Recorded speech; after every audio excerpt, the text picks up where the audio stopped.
They were not sent to die in gas chambers, but to work until their bodies collapsed. Factories and quarries became their graves.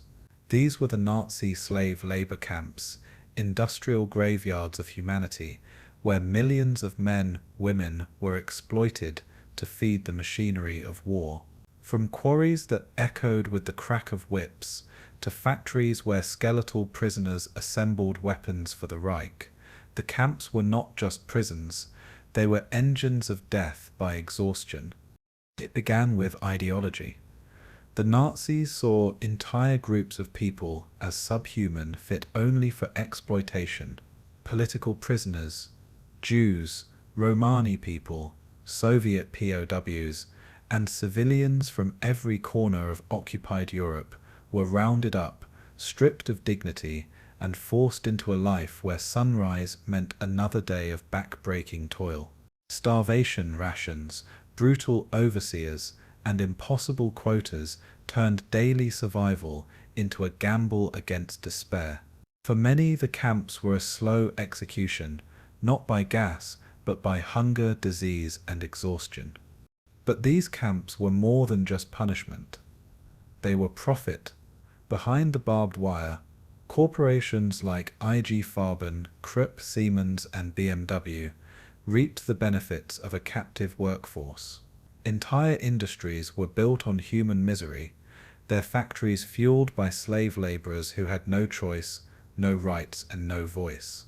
The economic backbone of the Nazi war machine was not just steel and oil, it was stolen human sweat and broken bodies.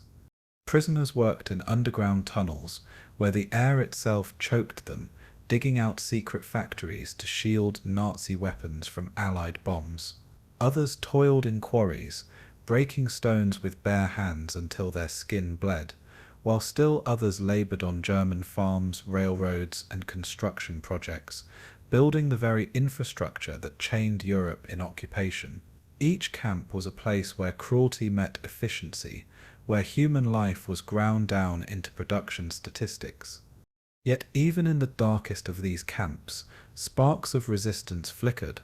Prisoners whispered songs of defiance, sabotaged machinery, and clung to faith that one day the fences would fall. For some, survival meant small victories, hiding food, protecting the weak, or sharing a moment of humanity amid the brutality. Their courage remains a silent testament against the Reich's attempt to reduce human beings to nothing more than tools. When the Allies advanced into Germany and Poland, they uncovered more than just factories and mines. They found warehouses filled with human hair, piles of broken tools, records meticulously listing hours worked, and bodies disposed. What they had stumbled upon was the backbone of a system of exploitation, so vast it spanned the continent, claiming the lives of over 12 million forced laborers. The story of the Nazi slave labor camps is not just about suffering, but about complicity. The businessmen who signed contracts, the guards who carried out orders, and the global powers that would later confront the moral cost of rebuilding with industries tied to atrocity. It is a story of how ideology poisoned industry, and how the pursuit of profit became an accomplice to genocide. This is the entire history of Nazi slave labor camps, from their creation and operation to their liberation and legacy in the modern world. Settle in, close your eyes, and let this story unfold. And before we begin, tell us in the comments where you are tuning in from and what time it is there, because together, across time zones and generations, we remember, we reflect, and we keep history alive. As the world descended into the chaos of the Second World War, the Nazi regime built not only an army of conquest, but also an empire of forced labor. Across occupied Europe and within Germany's own borders, millions of men, women, and children were compelled to work against their will. This system was not an afterthought, but a carefully engineered pillar of the war economy, designed to sustain production, even as Germany's manpower was siphoned away to the front lines. The slave labor system stretched from factories producing tanks and aircraft to quarries, farms, and construction projects of staggering brutality. Camps emerged as the central nodes of this machinery, sprawling complexes where human beings were reduced to tools of labor and profit. Distinctions were drawn between concentration camps, extermination camps, and labor camps, but in practice the boundaries blurred and suffering was universal. The exploitation of labor was both economic necessity and ideological weapon, a way to degrade those deemed inferior while extracting every ounce of their strength. It was a system calculated not merely to enslave, but to destroy, masked by bureaucratic precision, yet driven by cruelty. In this introduction, we begin by uncovering the vast scope of Nazi slave labor, the twisted logic that sustained it, and the human cost written into its foundations. The Nazi slave labor system was monumental in scale, encompassing an estimated 12 million people across Europe. These victims were drawn from every corner of the continent: Jews, Poles, Soviet prisoners of war, Romani families, political dissidents, and countless others swept into the machinery of forced work. Some were deported in cattle cars, others rounded up in villages, and still more seized from streets under occupation. The diversity of backgrounds did little to alter their fate. Once captured, they were categorized, numbered, and funneled into labor assignments that ranged from industrial plants to open-air quarries. Unlike traditional systems of conscription or indentured labor, the Nazi program was distinguished by its sheer dehumanization. Prisoners were stripped not only of their freedom, but of their very identities, reduced to statistics in ledgers and bodies in barracks. The ideology of the regime ensured that work was not only about production, but also about humiliation. Forced labor became a stage on which the Nazis enacted their racial theories, transforming industry into another weapon of war and genocide. The scale of exploitation was staggering, but its true meaning lay in the suffering of individuals crushed beneath its weight. The purposes of Nazi slave labor were layered and cynical. On one level, it was pragmatic. With millions of German men at the front, the Reich required a replacement workforce to keep factories, farms, and infrastructure functioning. On another level, it was ideological, a deliberate policy of degrading those considered racially or politically undesirable. The slogan "extermination through labor" captured the regime's cold calculation, where productivity and annihilation intersected. In camps like Auschwitz III, Monowitz, owned in part by IG Farben, slave laborers were forced to build synthetic rubber plants under conditions designed to kill them. Quarries like those at Mauthausen demanded endless physical exertion, with guards pushing prisoners until their bodies gave out. Agricultural labor, often overlooked, was no less brutal, with deported workers sustaining Germany's food supply while themselves starved. The slave labor system thus served as both an economic engine and a mechanism of oppression, an attempt to wring profit from suffering while advancing racial policy. It was a perversion of both labor and law, in which work became indistinguishable from punishment. The Reich sought not only victory in war, but mastery over life itself, and the forced labor system was its tool. The architecture of Nazi camps reflected this fusion of economy and ideology. Concentration camps, first established in the 1930s for political opponents, evolved into sprawling complexes with satellite camps feeding industry. Extermination camps, such as Treblinka and Sobibor, were primarily designed for killing, but even there, select prisoners were exploited for labor until they were no longer useful. Dedicated labor camps multiplied across occupied Europe, tethered to factories, mines, and construction projects. Together, they formed a vast web of imprisonment, each site serving a role in the larger Nazi plan. The boundaries between these categories blurred, as every camp functioned to extract work before delivering death. Administrative efficiency masked the brutality. Ledgers recorded quotas met and output achieved, even as lives were extinguished daily. To outsiders, the system might have looked like industry. To those inside, it was a slow-motion execution. The distinction between a laborer and a condemned prisoner was often no more than the day's quota or the whim of a guard. The camps were not only workplaces but theatres of terror, where ideology dictated that life was expendable and death was routine. The scale of the human cost is difficult to comprehend, yet essential to acknowledge. Prisoners subjected to forced labor endured conditions designed to break body and spirit alike. Malnutrition was universal, with rations carefully calculated to sustain work while hastening decline. Medical care was virtually non-existent, and injuries often meant immediate execution. Guards wielded violence as both punishment and sport, ensuring obedience through fear. Clothing was inadequate, tools were primitive, and rest was almost non-existent. Survival was a matter of endurance, chance, and often sheer luck.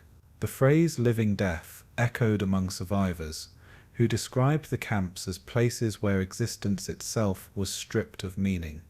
Each day was a struggle, not for dignity or hope, but for another breath, another moment. In the calculus of the Nazi regime, this suffering was not incidental, but essential.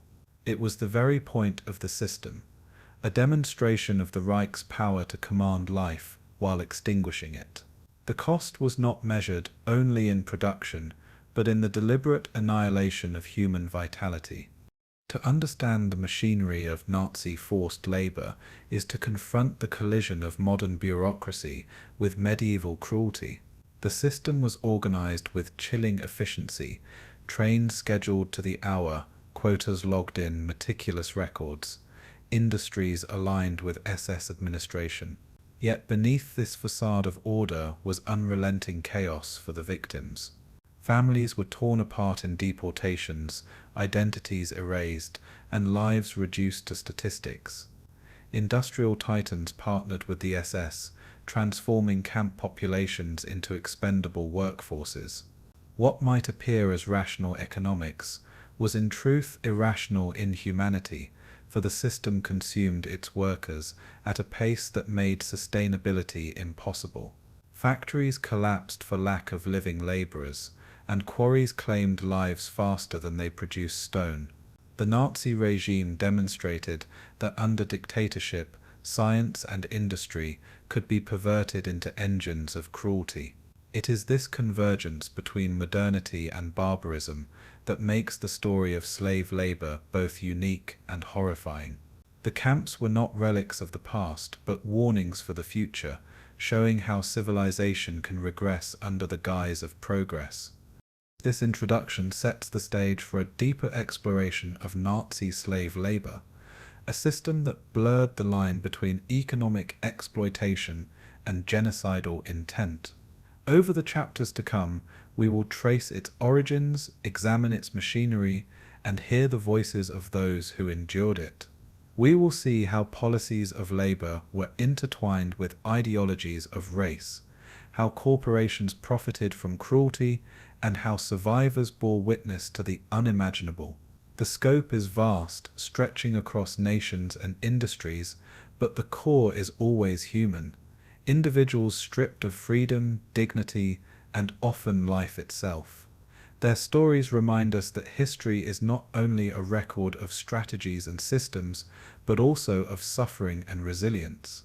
In remembering the machinery of forced labor, we remember those who were trapped within it, whose work and suffering underpinned a war effort built on inhumanity. The Nazi slave labor camps were more than prisons. They were engines of destruction disguised as workplaces. Their legacy endures as a warning of how ideology can corrupt labor, law, and life itself. This is the story we now begin to tell in full. The roots of Nazi forced labor reach back to the earliest days of the regime. long before the camps expanded into the vast networks of exploitation that defined the war years. When Adolf Hitler came to power in 1933, his government immediately set about silencing political opponents, rounding up communists, social democrats, trade unionists, and anyone who resisted the new order. These individuals became the first unwilling laborers, confined in makeshift camps that soon evolved into the permanent structures of Dachau, Sachsenhausen, and Buchenwald. Here, labor was not yet primarily about economic output, but about punishment, humiliation, and control. Prisoners were forced into exhausting tasks like quarrying stone, building camp infrastructure, and performing menial duties under constant surveillance. The goal was ideological, to break the bodies and spirits of those who stood against the new Reich. This early phase laid the foundation for a system where forced labor was both tool and weapon, a means of eliminating dissent while establishing a model of exploitation. What began as targeted repression soon expanded into a state policy with global consequences. From the outset, the SS recognized labor as a way to monetize oppression. Heinrich Himmler, as head of the SS, envisioned concentration camps not just as prisons but as engines of profit.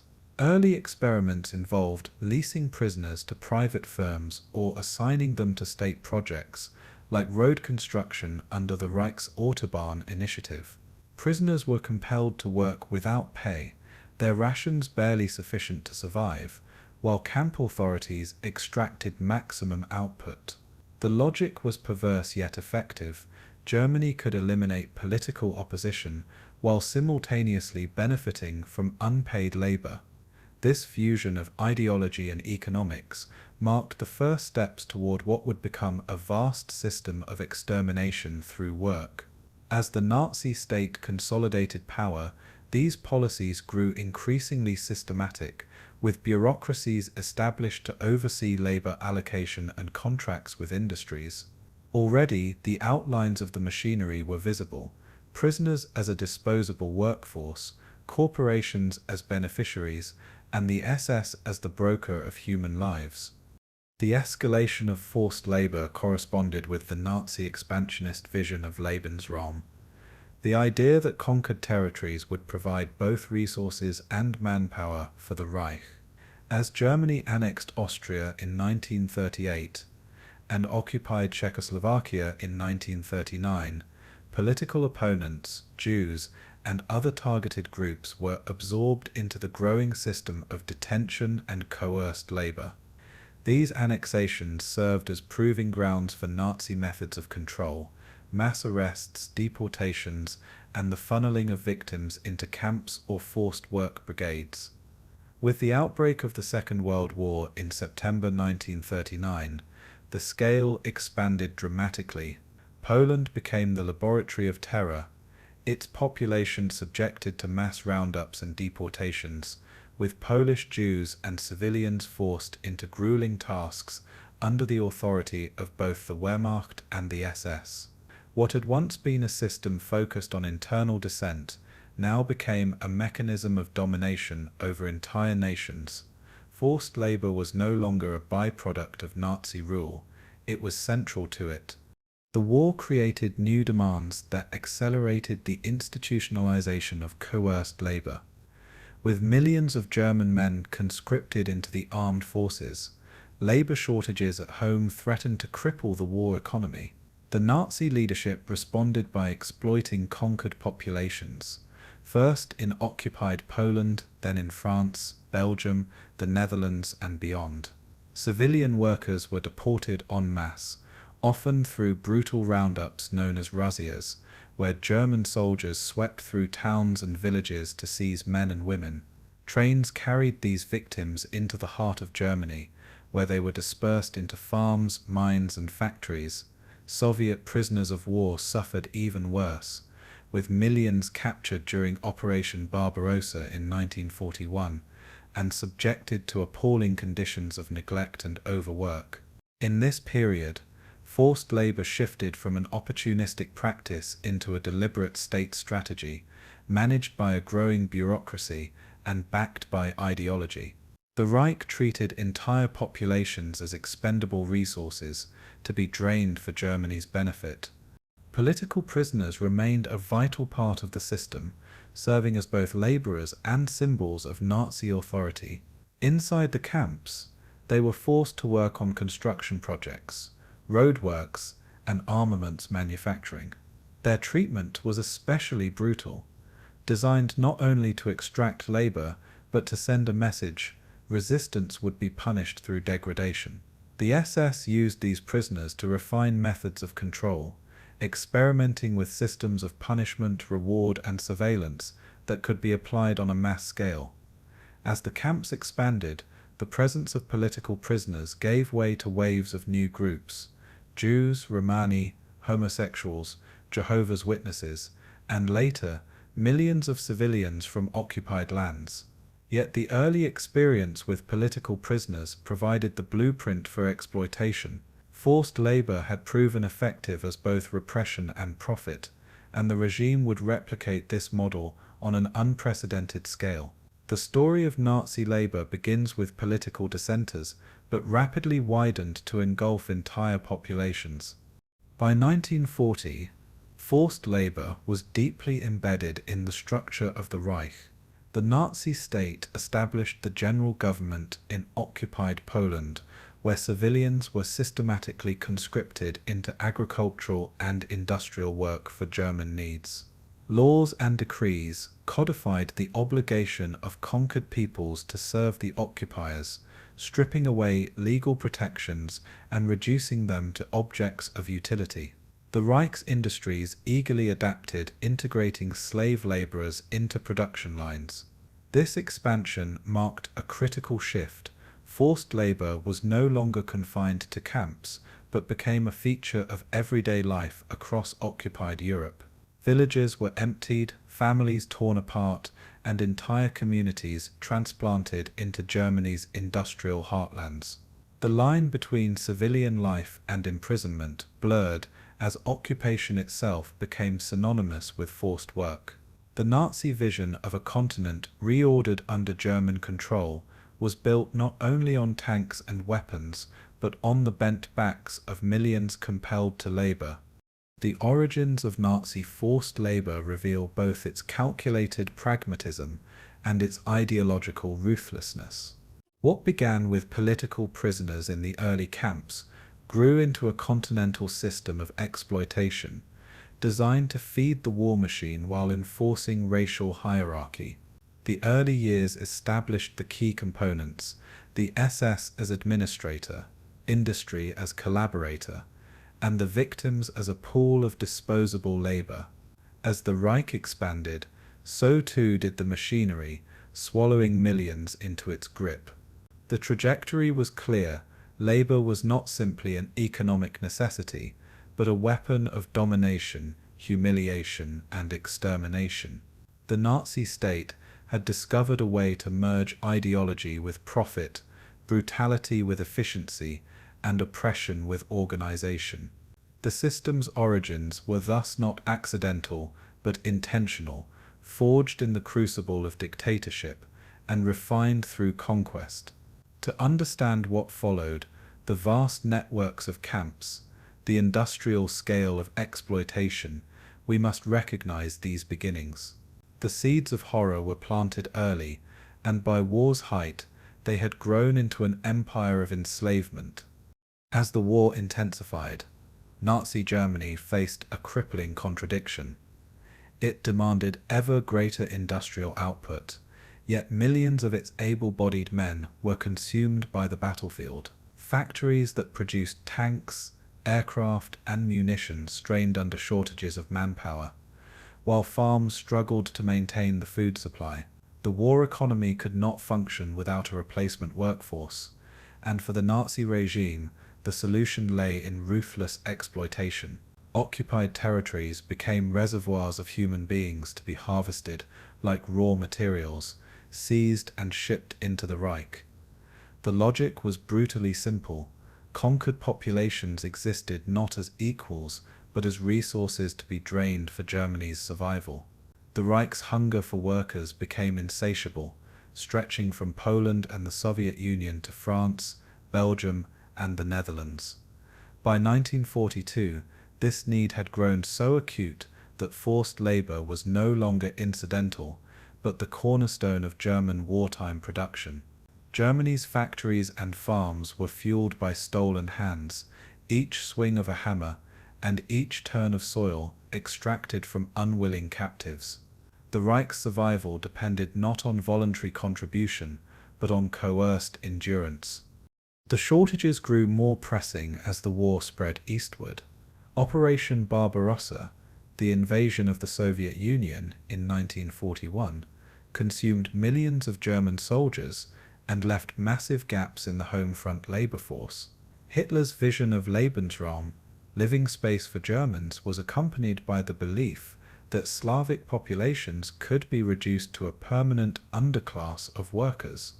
Soviet prisoners of war were captured in the millions, their treatment marked by starvation, disease, and brutal work assignments. Many perished before reaching the factories or farms, but those who survived were driven into backbreaking labor under conditions little better than extermination. At the same time, Himmler's SS expanded the concentration camp system, supplying industries with a steady stream of laborers drawn from political prisoners, Jews, and other targeted groups. The war created an unending demand for workers, and Nazi ideology provided the justification for their exploitation. Labor became a battlefield in itself, fought not with weapons but with bodies coerced into service. The mobilization of occupied Europe marked a turning point in the scale of forced labor. Civilians were rounded up through mass raids, known as razzias, conducted by German forces and local collaborators. Entire towns and villages were emptied of their young men, who were sent to work in German industry, while women and children were not spared from agricultural conscription. In France, Vichy authorities collaborated in providing workers, while in the Netherlands and Belgium, resistance to labor conscription fueled underground movements. Deportations by rail became a familiar sight, with cattle cars transporting civilians not to extermination camps but to German factories, where they labored alongside concentration camp prisoners under strict SS oversight. The systematic importation of foreign labor transformed Germany itself, with millions of non-Germans toiling under the Reich's gaze. By 1944, nearly 1 in 5 workers in Germany was a foreign laborer, coerced into supporting the war effort. The scale of this demographic shift underscored the extent of the Reich's dependence on exploitation. Industry was at the heart of this coerced workforce, with companies large and small integrating slave labor into their operations. Giants like IG Farben, Krupp, and Siemens struck agreements with the SS to employ prisoners from concentration camps, constructing barracks near factories to maintain a steady supply. These corporations profited from contracts that provided laborers at minimal cost, while prisoners endured starvation rations, hazardous conditions, and brutal overseers. In many cases, death rates were so high that workers had to be replaced constantly, a revolving door of suffering sustained by the vast pool of deportees. Construction projects, too, drew heavily on forced labor. Fortifications along the Atlantic Wall, underground factories, and infrastructure for the war machine were built with captive hands. Agriculture relied on deported laborers to maintain production, with foreign workers tilling fields and harvesting crops under military supervision. Every sector of the German economy, from steel to food, was infused with coerced labor. Without it, the Reich's military machine would have collapsed under its own shortages. The Nazi administration codified this exploitation with chilling precision. In 1942, Fritz Sokol was appointed General Plenipotentiary for Labor Deployment, tasked with organizing the recruitment, transport, and management of millions of foreign workers. Sokol's decrees left little ambiguity. Europe was to provide Germany with the manpower it lacked, and populations under occupation were subject to forced deportation. Himmler and the SS managed the concentration camp laborers, while Sokol oversaw the wider civilian workforce, creating overlapping systems of enslavement. Bureaucrats produced meticulous records, reducing human beings to quotas and transport schedules. Efficiency was celebrated even as it masked mass suffering.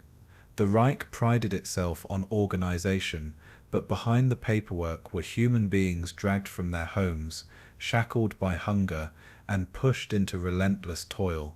The administrative veneer hid the violence of the process, presenting slavery as management and exploitation as necessity. It was bureaucracy in service of inhumanity, and it ensured the Reich's economy remained fed with unwilling hands. The lived experience of these workers revealed the brutality behind the numbers. In factories, they worked long shifts under constant surveillance, their productivity measured and enforced with violence. In quarries, they carried stones until collapse, driven by guards who saw death as an acceptable outcome. On farms, they lived in barns or makeshift huts, with little food and no protection from the elements. Disease spread rapidly, while medical care was minimal or absent. Families were separated, languages silenced, and cultures erased in the relentless grind of labor. Children born to foreign workers were often taken from their mothers, deemed racially unfit to remain. Women faced the added horror of sexual violence, layered on top of the already crushing demands of forced work. Survival meant enduring humiliation and exhaustion, with little hope of reprieve. Each task completed under these conditions carried with it the weight of suffering invisible to the world beyond the barbed wire. The Reich's need for workers had become a death sentence for millions. The reliance on slave labor was not merely a response to necessity, but a reflection of the Nazi worldview. The regime saw occupied populations not as allies or equals, but as tools to be used and discarded. The war economy thrived on this dehumanization, masking exploitation as patriotism for German citizens, while consigning others to lives of misery. Yet this system was not sustainable.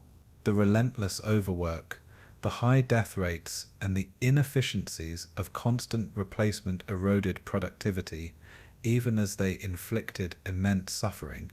By the war's later years, Germany's economy was increasingly dependent on laborers who had no stake in its survival, forced to contribute to a cause designed to erase them. The story of the Reich's need for workers is therefore not one of pragmatic resource management, but of moral collapse. It demonstrates how ideology can corrupt economics, transforming labor into cruelty and necessity into annihilation. The workers sustained the Reich, but at the cost of their lives and dignity. Their exploitation was the engine of a war machine that ultimately devoured itself. The Nazi system of forced labor camps was not a chaotic improvisation, but a meticulously organized structure embedded within the state apparatus. At its core stood the SS, an institution that fused ideology with administration and brutality with bureaucracy. Heinrich Himmler, as Reichsführer SS, wielded supreme authority, envisioning the camps not only as instruments of repression, but as engines of economic exploitation. He established the Inspectorate of Concentration Camps, later absorbed into the SS Economic and Administrative Main Office, WW2, to centralize control. Under this umbrella, camps were catalogued, standardized, and linked to industries requiring labor. Each camp had its hierarchy, a commandant overseeing operations, SS officers managing barracks, and guards enforcing discipline with unchecked violence. The structure ensured that ideology flowed downward from Himmler's offices, while profits flowed upward from the toil of prisoners. Behind the barbed wire, suffering was relentless, but from the perspective of the SS, it was neatly tabulated in ledgers. This was the terrifying paradox of the Nazi system, cruelty administered with cold efficiency. The role of Himmler in shaping the camp network cannot be overstated. Obsessed with control and expansion, he sought to integrate the SS into every facet of the Reich's political and economic life. Himmler's vision extended beyond mere imprisonment. He saw the camps as the embodiment of the Nazi racial order. Political enemies, Jews, Romani, homosexuals, Jehovah's Witnesses, and others were categorized, segregated, and reduced to labor units. Himmler personally oversaw the transfer of camps under SS jurisdiction, ensuring that they operated outside traditional legal frameworks. With the creation of the WVHA in 1942, headed by Oswald Pohl, this vision reached its full potential. Pohl, a bureaucrat skilled in financial management, transformed the camps into vast enterprises, supplying industries with labor. Together, Himmler's ideological zeal and Pohl's administrative rigor forged a machinery where human suffering was not a byproduct, but a deliberate policy. It was this marriage of fanaticism and efficiency that allowed the system to expand across Europe. The SS structure was designed to maximize both control and profit. Each concentration camp served as a hub, surrounded by a constellation of satellite camps tied to specific industries. Auschwitz, for example, had Auschwitz I as its administrative center, Auschwitz II-Birkenau as the primary extermination site, and Auschwitz III Monowitz as the labor hub connected to IG Farben. This model was replicated across the Reich, with Buchenwald feeding labor to armaments factories and Mauthausen linked to stone quarries. The WVHA managed contracts between corporations and the SS, effectively leasing prisoners as expendable workers. Payment was made to the SS, not the prisoners, reducing human beings to commodities exchanged between bureaucrats and businessmen. The SS benefited financially, industries gained cheap labor, and the prisoners bore the cost in broken bodies and lives. The administrative structure ensured that the system could scale endlessly, each new conquest supplying more victims, each new camp feeding the Nazi economy. Within the camps, hierarchy and organization reinforced the SS's dominance. Commandants, often chosen for their ideological commitment rather than military skill, oversaw the entire operation.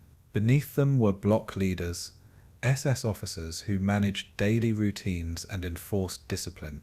The guards, drawn from the SS Totenkopfverbände, acted with brutal impunity, shaping camp life through violence and fear. To extend control further, the SS exploited a system of prisoner functionaries known as POWs, who were appointed to supervise fellow inmates in exchange for privileges. This system sowed division among prisoners, making resistance more difficult and ensuring the SS's control extended into every corner of camp life. The bureaucracy functioned with chilling efficiency. Records detailed each prisoner's arrival, work assignment, and eventual death. Even the process of extermination was logged, reducing mass murder to clerical entries. Inside this structure, ideology and administration fused seamlessly, making the camps engines of both oppression and exploitation. The integration of camps into the Nazi bureaucracy extended far beyond the SS. Ministries, local administrations, and corporations collaborated in sustaining the system. The Reich Ministry of Economics coordinated with the WVHA to allocate resources, while local Gauleiters enforced labor quotas in their districts. Corporations requested prisoners for their factories, and transport ministries organized the trains that delivered them. This web of cooperation blurred the lines of responsibility, spreading complicity across the Reich's administrative landscape. Every official who signed a transport order, every clerk who stamped a requisition, became part of the machinery. The camps were not isolated aberrations, but integrated into the very fabric of the Nazi state. Their existence depended on bureaucrats who rationalized inhumanity as efficiency, transforming genocide into routine paperwork. This administrative diffusion made the system both resilient and pervasive, impossible to dismantle without defeating the entire regime. The SS presented the camps as disciplined institutions, yet beneath the order lay a world of terror. Regulations governed everything.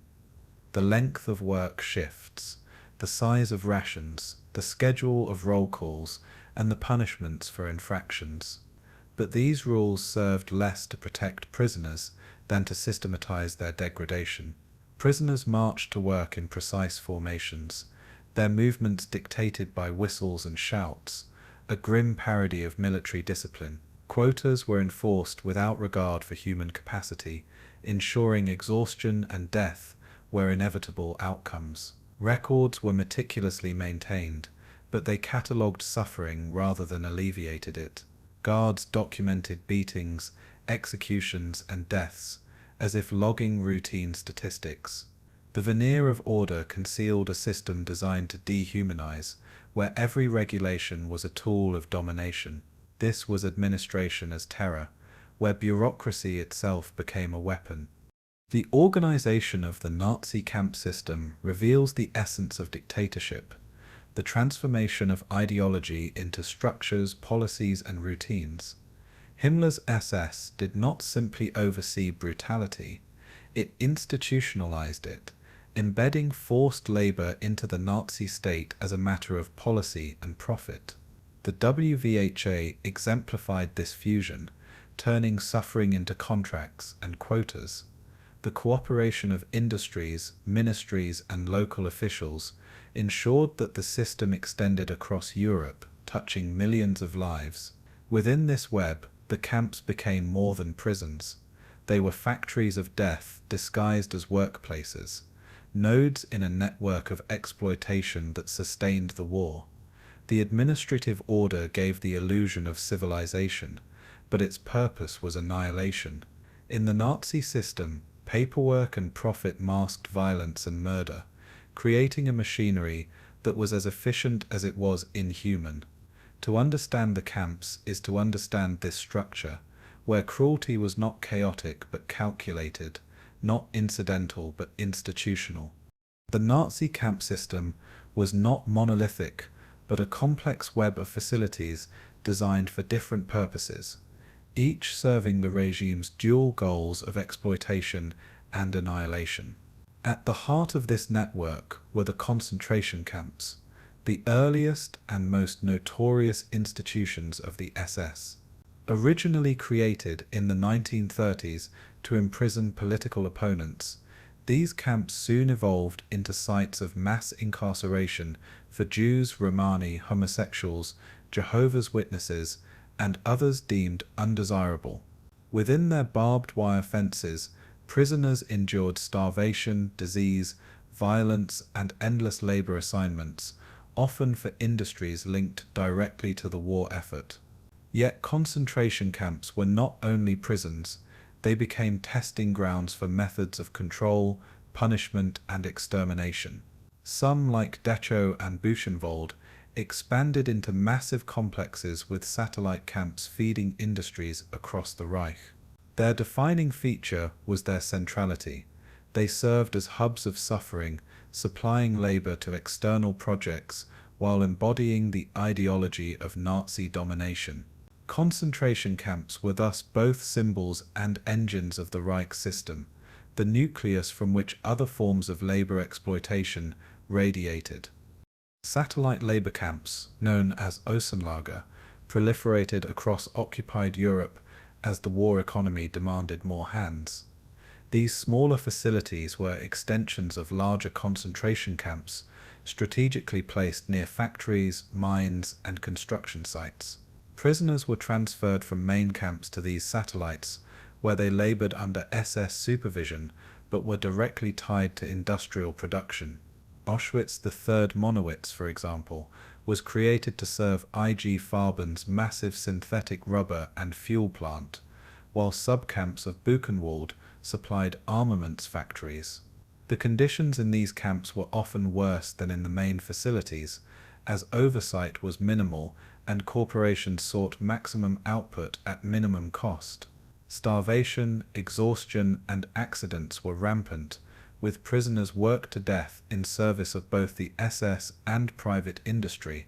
By 1944, there were thousands of such subcamps scattered across the Reich, forming a hidden archipelago of suffering that extended far beyond the infamous names like Dachau and Auschwitz.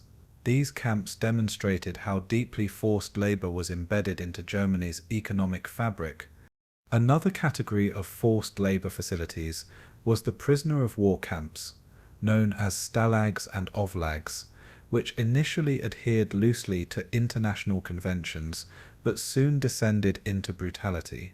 Western Allied prisoners, such as British and American soldiers, were generally treated somewhat better, though they too faced forced labor in agriculture and construction. Soviet prisoners of war, however, were subjected to horrific conditions from the outset. Captured in the millions during Operation Barbarossa, they were crammed into makeshift enclosures, starved and forced into lethal labor assignments. Entire camps became sites of extermination through neglect, with death rates reaching catastrophic levels. The Nazis' racial ideology played a decisive role.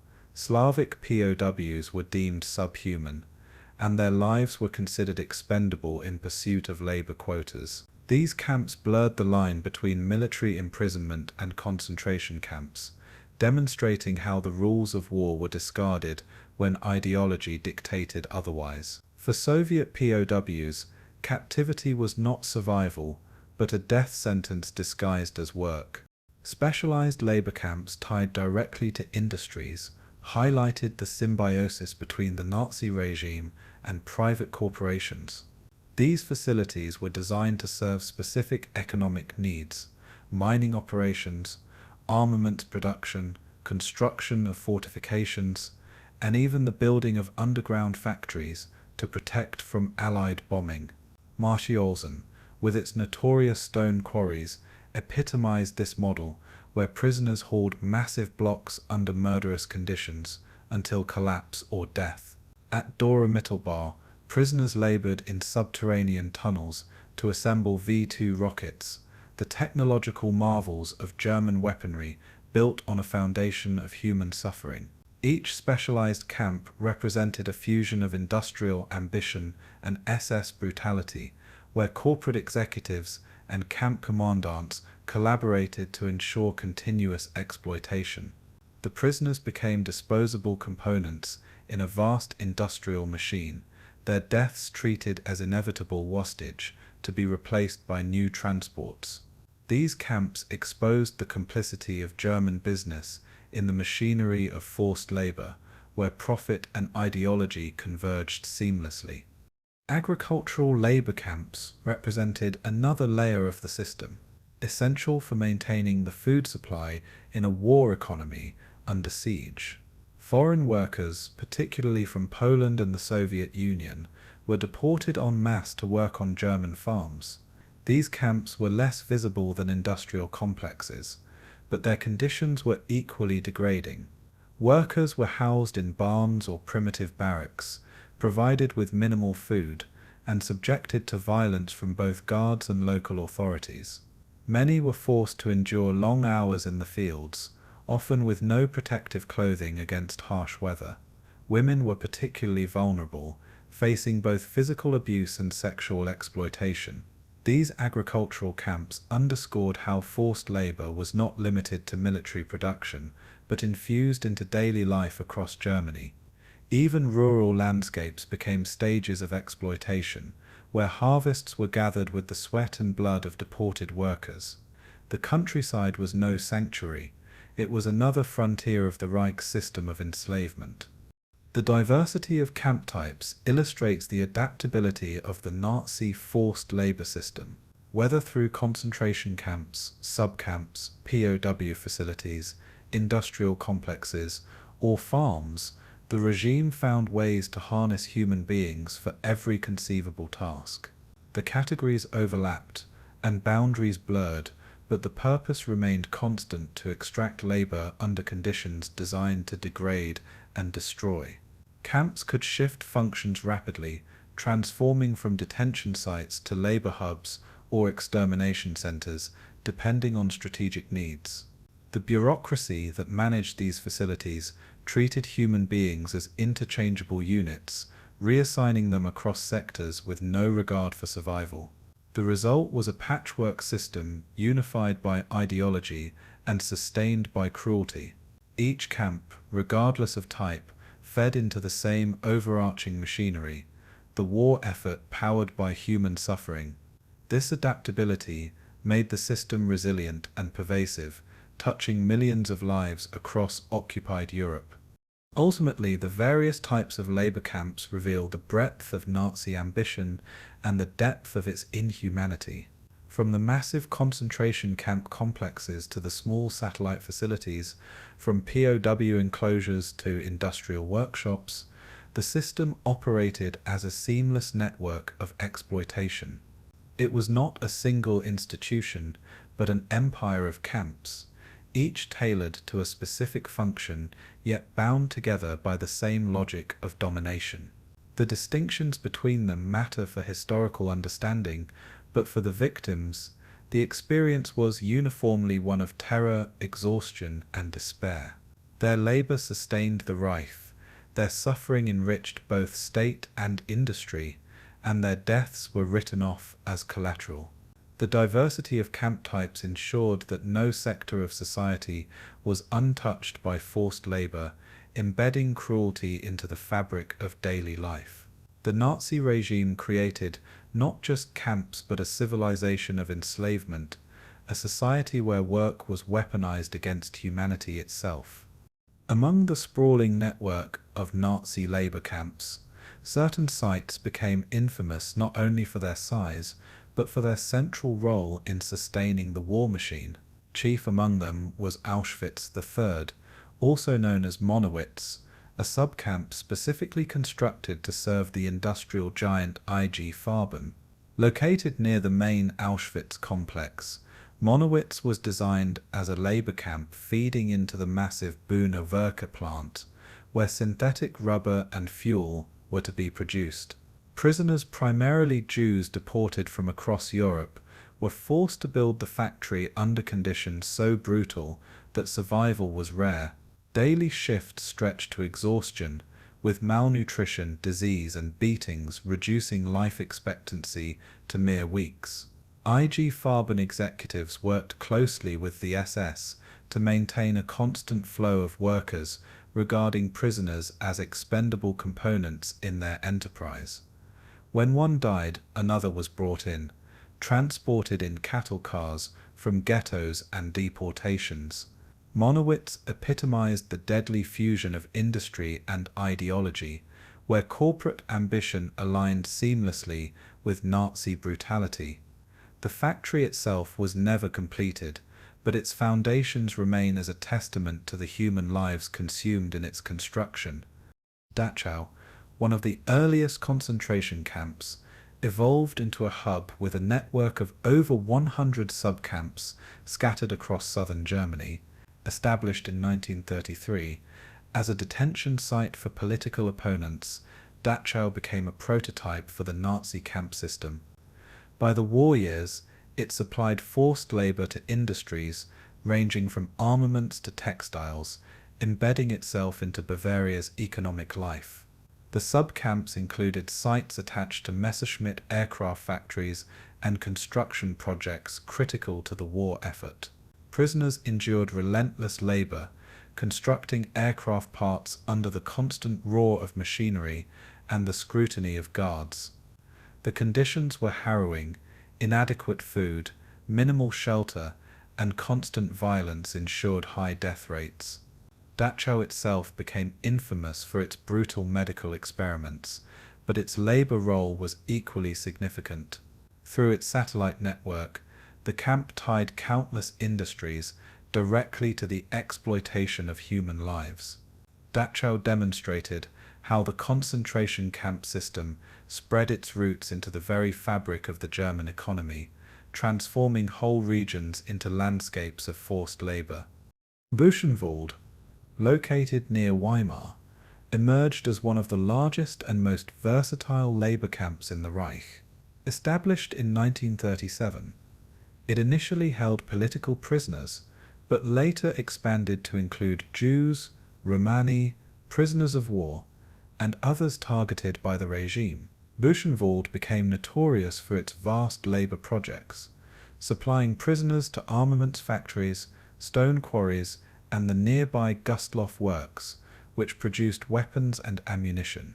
Its location near industrial centers made it a vital node in the SS labor system. Prisoners constructed barracks, worked in underground facilities, and endured conditions that systematically drained their strength.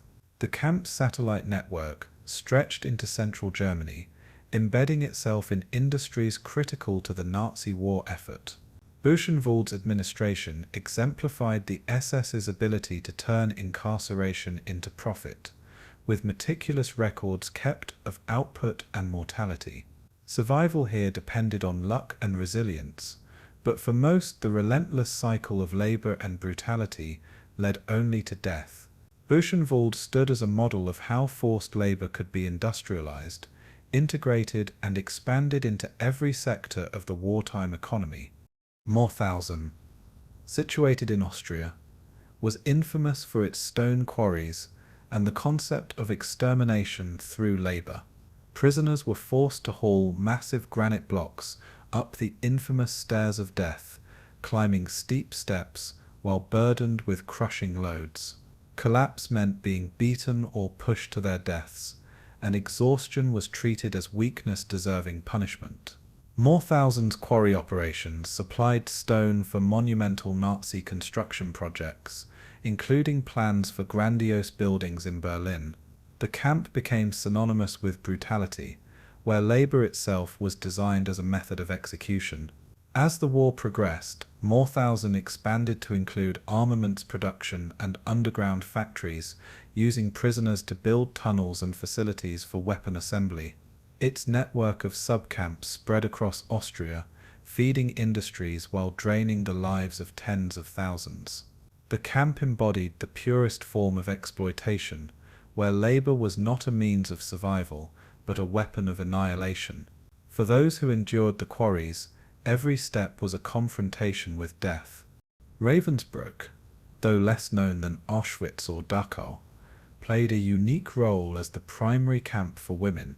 Established in 1939, it held tens of thousands of women from across Europe, including Jews, Romani, political prisoners, and resistance fighters. These women were subjected to forced labor in textile factories, armaments production, and construction projects, all under appalling conditions.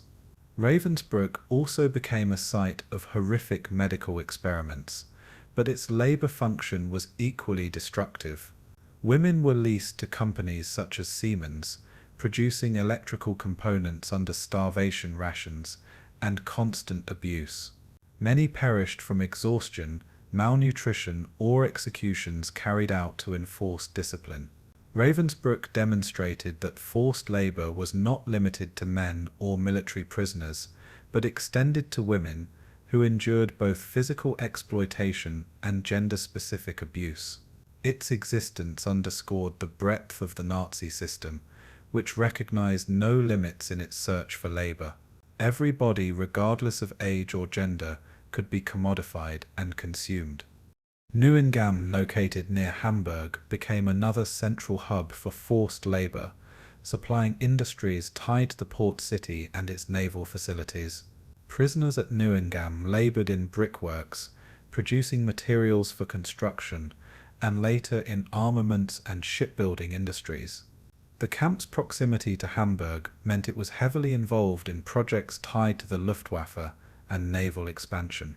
Neuengamme grew into a complex with dozens of subcamps, its prisoners scattered across northern Germany in factories, farms, and construction sites. Conditions were brutal, with starvation, disease, and executions claiming lives daily. The camp epitomized the SS strategy of dispersing laborers to maximize output, embedding them into local economies, while keeping them under tight control. Like other camps, Nuremberg served both ideological and economic purposes. It punished enemies of the Reich while exploiting their labor until death. Its legacy is a reminder that forced labor was not confined to notorious sites like Auschwitz, but was widespread, shaping entire regions under Nazi control. Together, these major camps illustrate the central role forced labor played in sustaining the Third Reich. Each facility, whether Auschwitz-Monowitz with its corporate partnerships, Dachau with its satellite network, Buchenwald with its industrial links, Mauthausen with its quarries, Ravensbrück with its exploitation of women, or Nuremberg with its naval ties, demonstrated the adaptability of the system. The camps were not uniform, but each was a cog in the vast machinery of exploitation. They connected ideology to economics, transforming racial hatred into industrial output. For the victims, the distinctions between camps mattered little. All faced starvation, brutality, and relentless labor. Yet for the Nazi state, each camp served a calculated purpose, aligning geography, industry, and ideology into one coherent system. The major camps were not anomalies, but models, replicated and expanded across the continent. They reveal how the Reich fused cruelty with organization, building a network where suffering was not incidental but fundamental. The functions of these camps remind us that forced labor was not a side note of the war, but one of its defining engines. The recruitment of laborers for the Nazi system was not voluntary enlistment but coercion carried out with ruthless precision. In the earliest years of occupation, propaganda posters and official decrees urged civilians in countries like France, Belgium, and the Netherlands to volunteer for work in Germany, often promising wages and decent living conditions. Yet the truth behind these campaigns was far darker. Initial enthusiasm quickly collapsed as reports of brutal conditions filtered back from those already deported. Faced with reluctance, the Nazi regime turned to compulsion, organizing mass raids known as razzias across occupied cities. German soldiers, local police, and collaborators swept through neighborhoods, seizing men, women, and sometimes even children. Those caught were herded into trucks, marched to collection points, and then processed for transport into the Reich. Recruitment thus shifted from propaganda to terror, transforming everyday life in occupied Europe into a constant threat of abduction. The collaboration of local authorities played a crucial role in the deportation process. In Vichy France, officials cooperated with German demands, providing lists of potential laborers and organizing roundups. In the Netherlands, local police often assisted in capturing Jews and other civilians, while in Eastern Europe, local collaborators sometimes saw participation as a way to curry favor with the occupiers. This collaboration blurred the line between occupier and occupied, spreading responsibility for the machinery of enslavement. At times, coercion extended even to the families of those targeted. Refusing labor demands could result in collective punishment, including the arrest of parents or siblings. Local authorities provided not only manpower, but also logistical knowledge, knowing which families to target and which communities to raid. Without this cooperation, Nazi deportations would have been far more difficult to execute. Instead, the machinery functioned smoothly, integrating willing collaborators into a system that thrived on fear and betrayal. Rail transport was the backbone of the deportation system, turning Europe's vast rail network into arteries of suffering. Once rounded up, laborers were crammed into cattle cars, designed not for people but for livestock.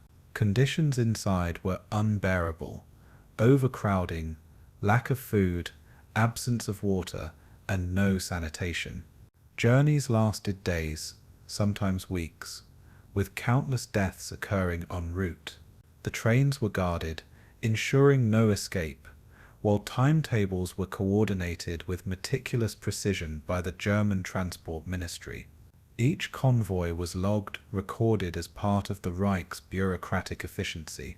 To outside observers, the trains looked like routine wartime movements of goods, but within, human beings were treated as freight, shipped across borders to fuel the Nazi economy.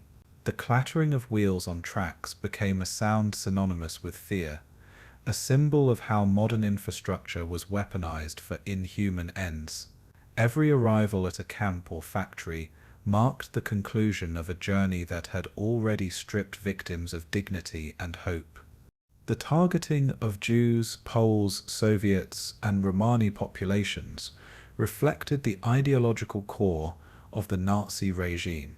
Jews were deported en masse, often under the guise of resettlement, only to be sent either to extermination camps or to labor camps where conditions ensured death through overwork. Poles were rounded up as part of the effort to dismantle their nation's society, with intellectuals, clergy, and civilians all subjected to forced labor. Soviet civilians and prisoners of war suffered some of the worst fates, their Slavic identity marking them as racially inferior in Nazi eyes. Romani families were torn from their homes, deported into camps where exploitation was paired with targeted extermination. Each group faced not only the physical burdens of labor, but also the deliberate degradation of their identity and culture. For the Nazis, forced labor was not neutral policy, but racial policy in action, a means of reducing entire populations to servitude. This targeted persecution ensured that the deportation process was both practical and ideological, serving the twin aims of profit and genocide. The experience of deportation itself was a trauma etched into memory. Survivors recalled the terror of night raids, when soldiers banged on doors, giving families only minutes to gather belongings before being dragged into the streets. Mothers were separated from children, husbands from wives, as selections were made with ruthless indifference. At transit centers, prisoners were herded into holding pens, stripped of possessions, and subjected to humiliating inspections. Fear hung in the air as rumors circulated about destinations. Some believed they were going to work, others suspected they were marching toward death. The uncertainty compounded the horror, leaving deportees with no sense of what awaited them. For many, the transport itself was the beginning of a slow descent into dehumanization, stripping away not only freedom but identity. Deportation was not merely movement across borders, it was the first step in the transformation of civilians into prisoners, and ultimately into disposable labor units. The scale of deportations was staggering. By 1944, millions of civilians had been uprooted from their homes and sent into the Reich's labor network. Entire villages in Poland and the Soviet Union were emptied, their inhabitants swallowed by the machinery of war. The deportations disrupted not only individuals but entire societies, eroding cultural and family structures that had survived for centuries. Communities lived under constant fear, with rumors of new quotas and impending raids circulating daily. In Western Europe, resistance movements attempted to warn and protect civilians, but the sheer power of the occupiers made avoidance difficult. For those deported, survival rates varied depending on labor assignments, but mortality was always high. Each transport represented not only the displacement of bodies, but the disintegration of societies, leaving scars that would last long after the war. The deportations were thus not incidental to the war effort, but central to the Nazi project of domination, transforming conquest into enslavement. Recruitment and deportation of laborers formed the lifeline of the Nazi slave labor system, ensuring a constant flow of human beings into camps, factories, and fields. It was a process that combined propaganda, coercion, collaboration, and logistical precision, blending ideology with pragmatism. The victims, Jews, Poles, Soviets, Romani, and countless others, were not passive participants but targets of a deliberate policy of exploitation. Their journeys from homes to camps symbolized the collapse of civilization under dictatorship, where trains and paperwork disguised cruelty as efficiency. Every deportation was a rupture, breaking apart families, communities, and cultures, feeding them into the machinery of forced labor. To understand the system is to see how recruitment was not merely about numbers, but about reducing human beings to raw material. The roundups and transports were the arteries of the Nazi economy, carrying life into an engine designed to consume it. For the victims, deportation was the beginning of a nightmare, and for the regime, it was the foundation of its labor empire. Life in the Nazi labor camps was a carefully orchestrated regime of dehumanization, where every moment was regimented to break both body and spirit. Prisoners were roused before dawn, often at 4 or 5 in the morning, dragged from overcrowded barracks into the freezing cold or sweltering heat depending on the season. Roll call, known as appel, could last for hours, with inmates forced to stand motionless while guards counted and recounted, using any excuse to mete out punishment. Those who collapsed from exhaustion or illness were beaten or executed on the spot, their bodies left as warnings to others. After roll call, prisoners were marched in columns to their work assignments, accompanied by barking dogs and shouted orders. These daily routines stripped prisoners of individuality, reducing them to units in a machine of exploitation. Every hour of the day was designed to enforce discipline and maximize labor output. Even before work began, the day was a battle for survival, where endurance was the only defense against the relentless cruelty of the camp system. The working conditions inside and outside the camps were deliberately brutal, designed to push prisoners beyond human limits. In stone quarries like those at Malthus, inmates carried massive blocks up the infamous stairs of death, collapsing under loads that no human body could sustain. In factories like those near Monowitz, prisoners labored in suffocating heat, operating heavy machinery with little or no training, accidents resulting in instant death or mutilation. Agricultural assignments were no less grueling, with long hours in the fields under constant surveillance, often without protective clothing against the elements. The labor was not structured for productivity alone, but as a method of punishment and extermination through work. Guards enforced impossible quotas, ensuring that exhaustion and death were the inevitable outcomes. The monotony of endless toil combined with the constant threat of violence created an atmosphere of terror. For the prisoners, every task became a fight against despair, as survival meant completing work designed to kill them. Rations in the camps were calculated with cold precision, providing just enough to sustain temporary labor, but never enough to preserve long-term health. A typical daily meal might include a crust of stale bread in the morning, a thin watery soup at midday, and a small portion of turnip or potato stew in the evening. Meat was rare, fat almost non-existent, and vitamins absent, leaving prisoners malnourished within weeks. Starvation was chronic, and diseases like scurvy, dysentery, and tuberculosis spread rapidly in the weakened population. The SS viewed food as another tool of control, using starvation to enforce obedience and punish those who failed to meet work expectations. Prisoners sometimes risked their lives to steal scraps from kitchens or barter with guards, but discovery often meant execution. Hunger gnawed constantly, reducing men and women to skeletal figures, their bodies wasting away as their strength was drained in labor. Food, or the lack of it, became both a weapon and a torment, ensuring that even survival came at unbearable cost.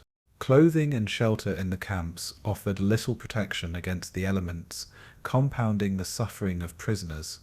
Uniforms consisted of thin striped garments and wooden clogs, wholly inadequate for harsh winters or scorching summers.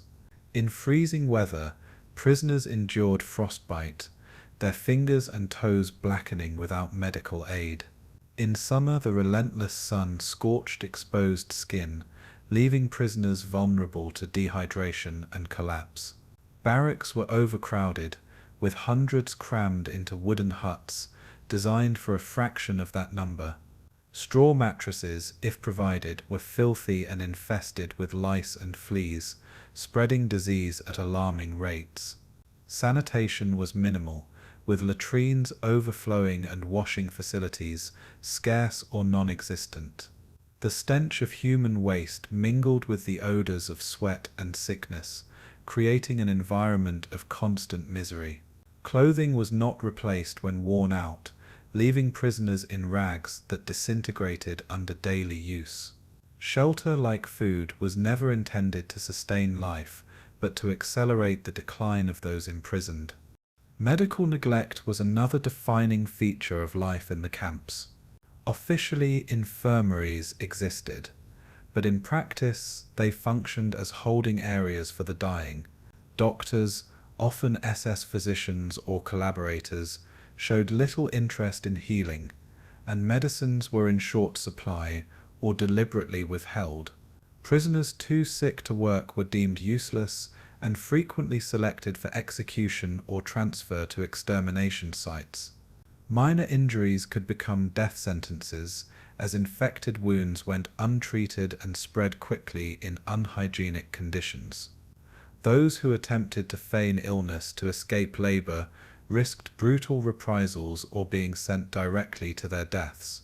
In many camps, medical units became sites of experimentation, where doctors conducted cruel and pseudoscientific tests on weakened bodies.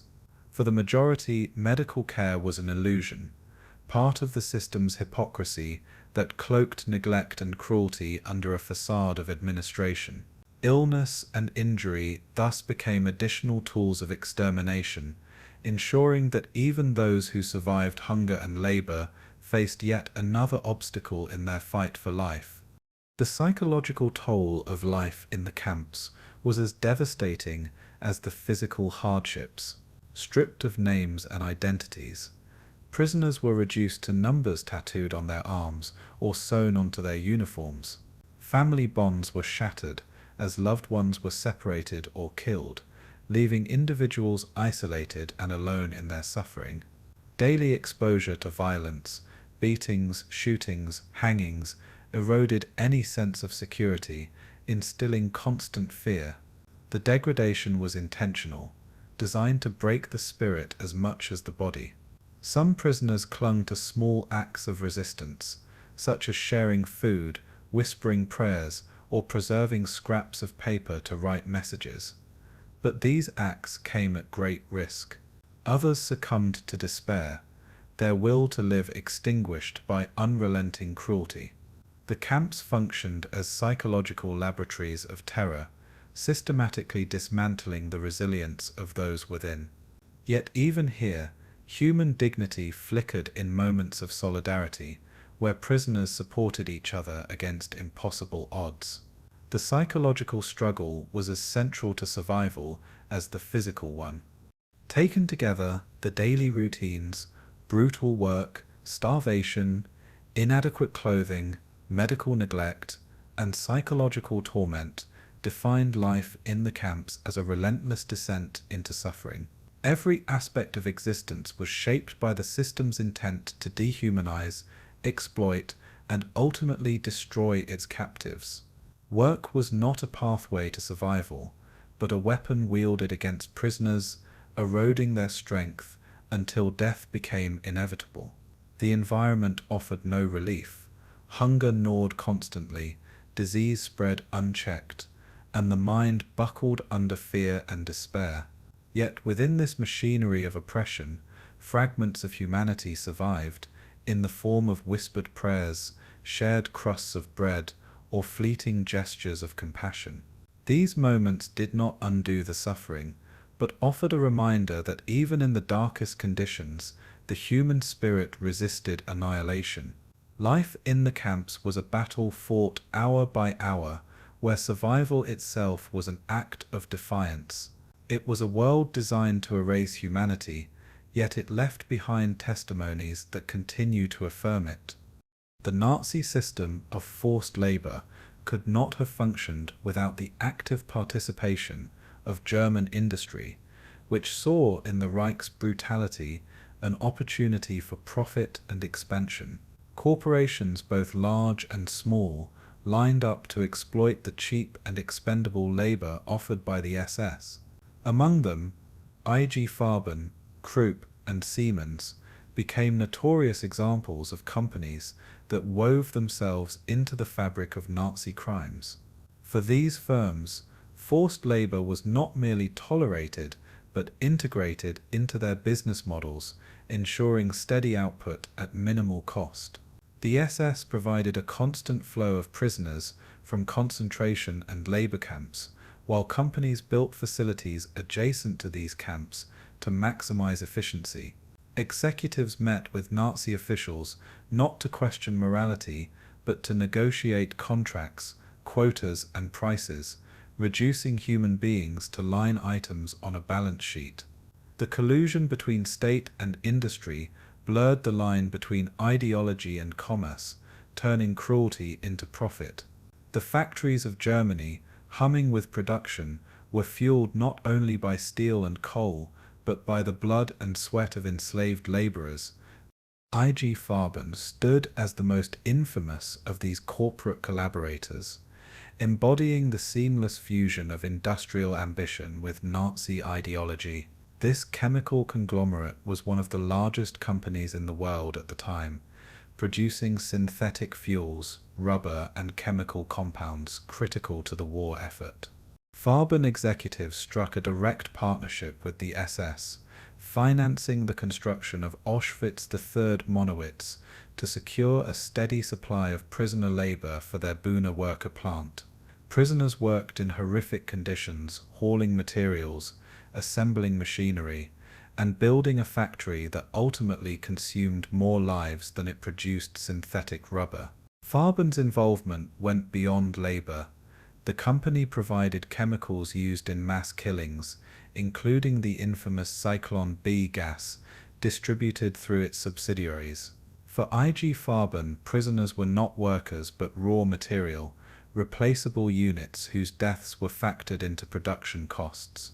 This collaboration revealed not just opportunism but a willingness to embrace genocide as part of corporate practice. Farben profited while humanity paid in lives extinguished. Krupp, the industrial giant long associated with German armaments, also played a central role in the exploitation of forced labor.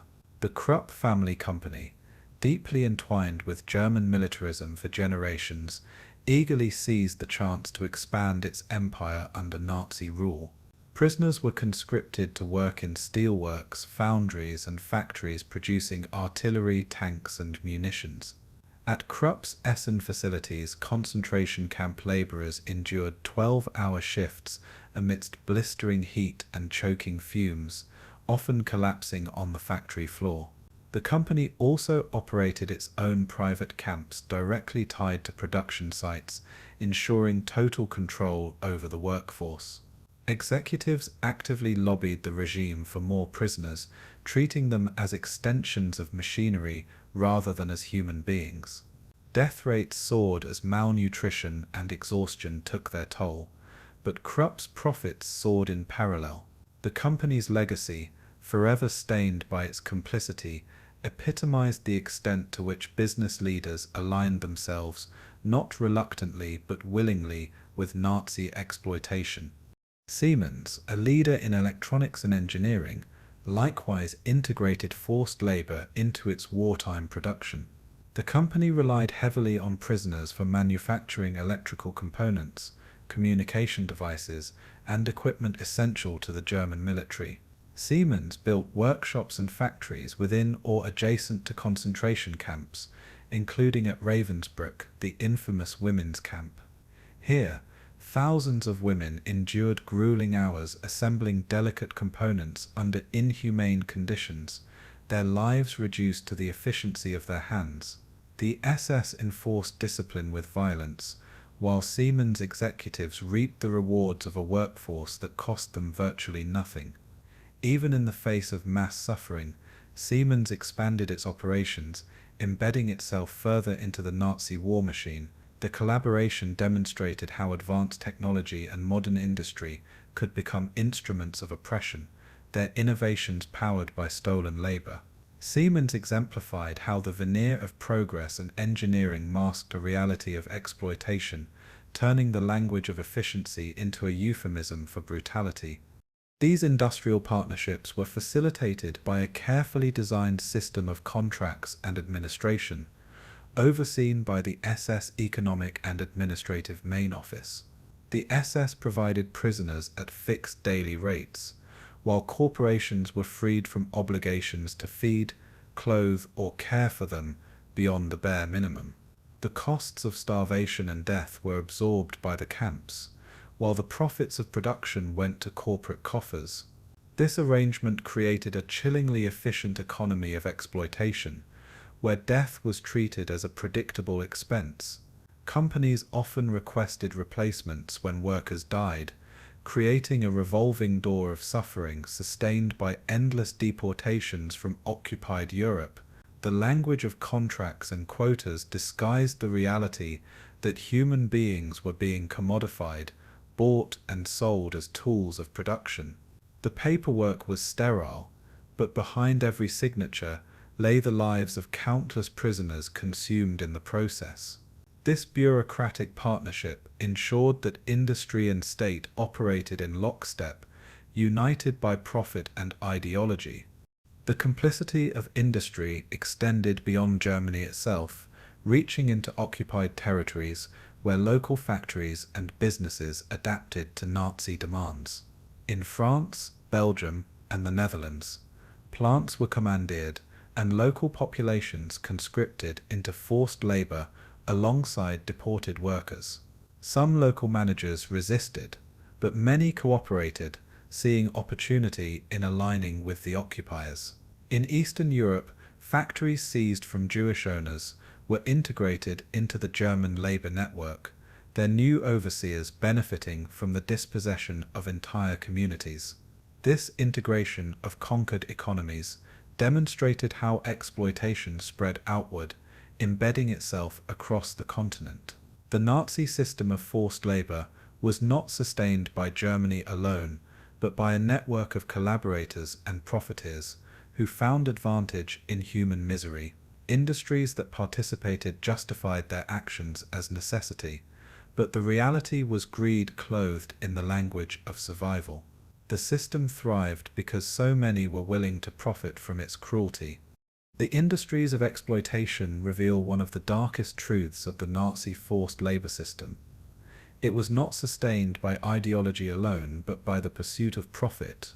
Companies like IG Farben, Krupp, and Siemens exemplified how modern corporations aligned themselves willingly with dictatorship, using human suffering as fuel for economic gain. Their factories became extensions of the camp system, their production lines lubricated by blood and sweat. The partnership between state and industry ensured that exploitation was not peripheral but central to the Nazi war effort. For the prisoners, this meant that every hour of labor fed into a machine of death, enriching those who viewed them as disposable. For history, it reveals the terrifying ease with which modern institutions can adapt to barbarity when profit and power are at stake. The industries of exploitation stand as enduring symbols of complicity, reminders that atrocities are not only the work of soldiers and ideologues, but also of businessmen who chose to look at suffering and see opportunity. The treatment of Soviet prisoners of war stands as one of the most brutal chapters of the Nazi forced labor system, reflecting both ideological hatred and pragmatic exploitation. When Operation Barbarossa began in June 1941, the German military captured millions of Red Army soldiers in a matter of weeks. Rather than recognizing them under the protections of the Geneva Convention, the Nazis categorized Soviet POWs as racially inferior, deliberately denying them basic rights. Mass starvation, exposure, and executions became routine, with entire camps transformed into death traps. Barbed wire enclosures without shelter or sanitation left prisoners to endure the elements, and hundreds of thousands perished before ever being assigned to labor. Those who survived initial captivity were herded into forced labor, treated as expendable resources rather than human beings. For the Nazi state, the Soviet POW represented both an enemy and an opportunity, a body to be used until it collapsed, a life reduced to fuel for the war machine. The role of ideology in shaping the treatment of Soviet POWs cannot be overstated. Nazi propaganda depicted Slavic peoples as subhuman, destined only for servitude under German rule. Hitler's vision of Lebensraum in the East justified the elimination of entire populations to make way for German settlers, and Soviet soldiers became the first and most immediate victims of this worldview. Orders issued to Wehrmacht units emphasized that Soviet prisoners were not entitled to international protections, effectively legalizing brutality. Einsatzgruppen, the mobile killing squads, accompanied advancing German armies, carrying out mass shootings of POWs deemed politically dangerous, such as commissars or Jews serving in the Red Army. Ideological dehumanization meant that starvation, disease, and overwork were not incidental but intentional, part of a policy designed to eradicate perceived enemies. The war in the East was not fought by conventional rules, but as an ideological crusade, with Soviet POWs bearing the brunt of its savagery. The conditions inside Soviet POW camps were designed to maximize suffering and minimize survival. Prisoners were crammed into open-air enclosures or ramshackle huts, often without roofs, forced to endure freezing winters and scorching summers. Food rations were deliberately inadequate, consisting of little more than watery soup or crusts of bread, far below the caloric needs of men forced into hard labor. Disease spread rapidly, with typhus, dysentery, and tuberculosis decimating populations already weakened by hunger. Sanitation facilities were non-existent, and corpses often lay unburied, spreading further contamination. Guards treated the prisoners with open contempt, beating or shooting them for minor infractions or simply to assert dominance. The SS and Wehrmacht alike enforced this regime, blurring the distinction between frontline soldiers and camp overseers. Mortality rates were staggering. By the winter of 1941-42, over half of the 3.3 million Soviet POWs captured had perished. The camps themselves functioned as instruments of extermination, concealed under the guise of captivity. For those Soviet prisoners who survived initial captivity, forced labor became their grim reality. They were deployed to construction projects, road building, agriculture, and especially armaments production, where their labor was extracted under conditions of extreme violence.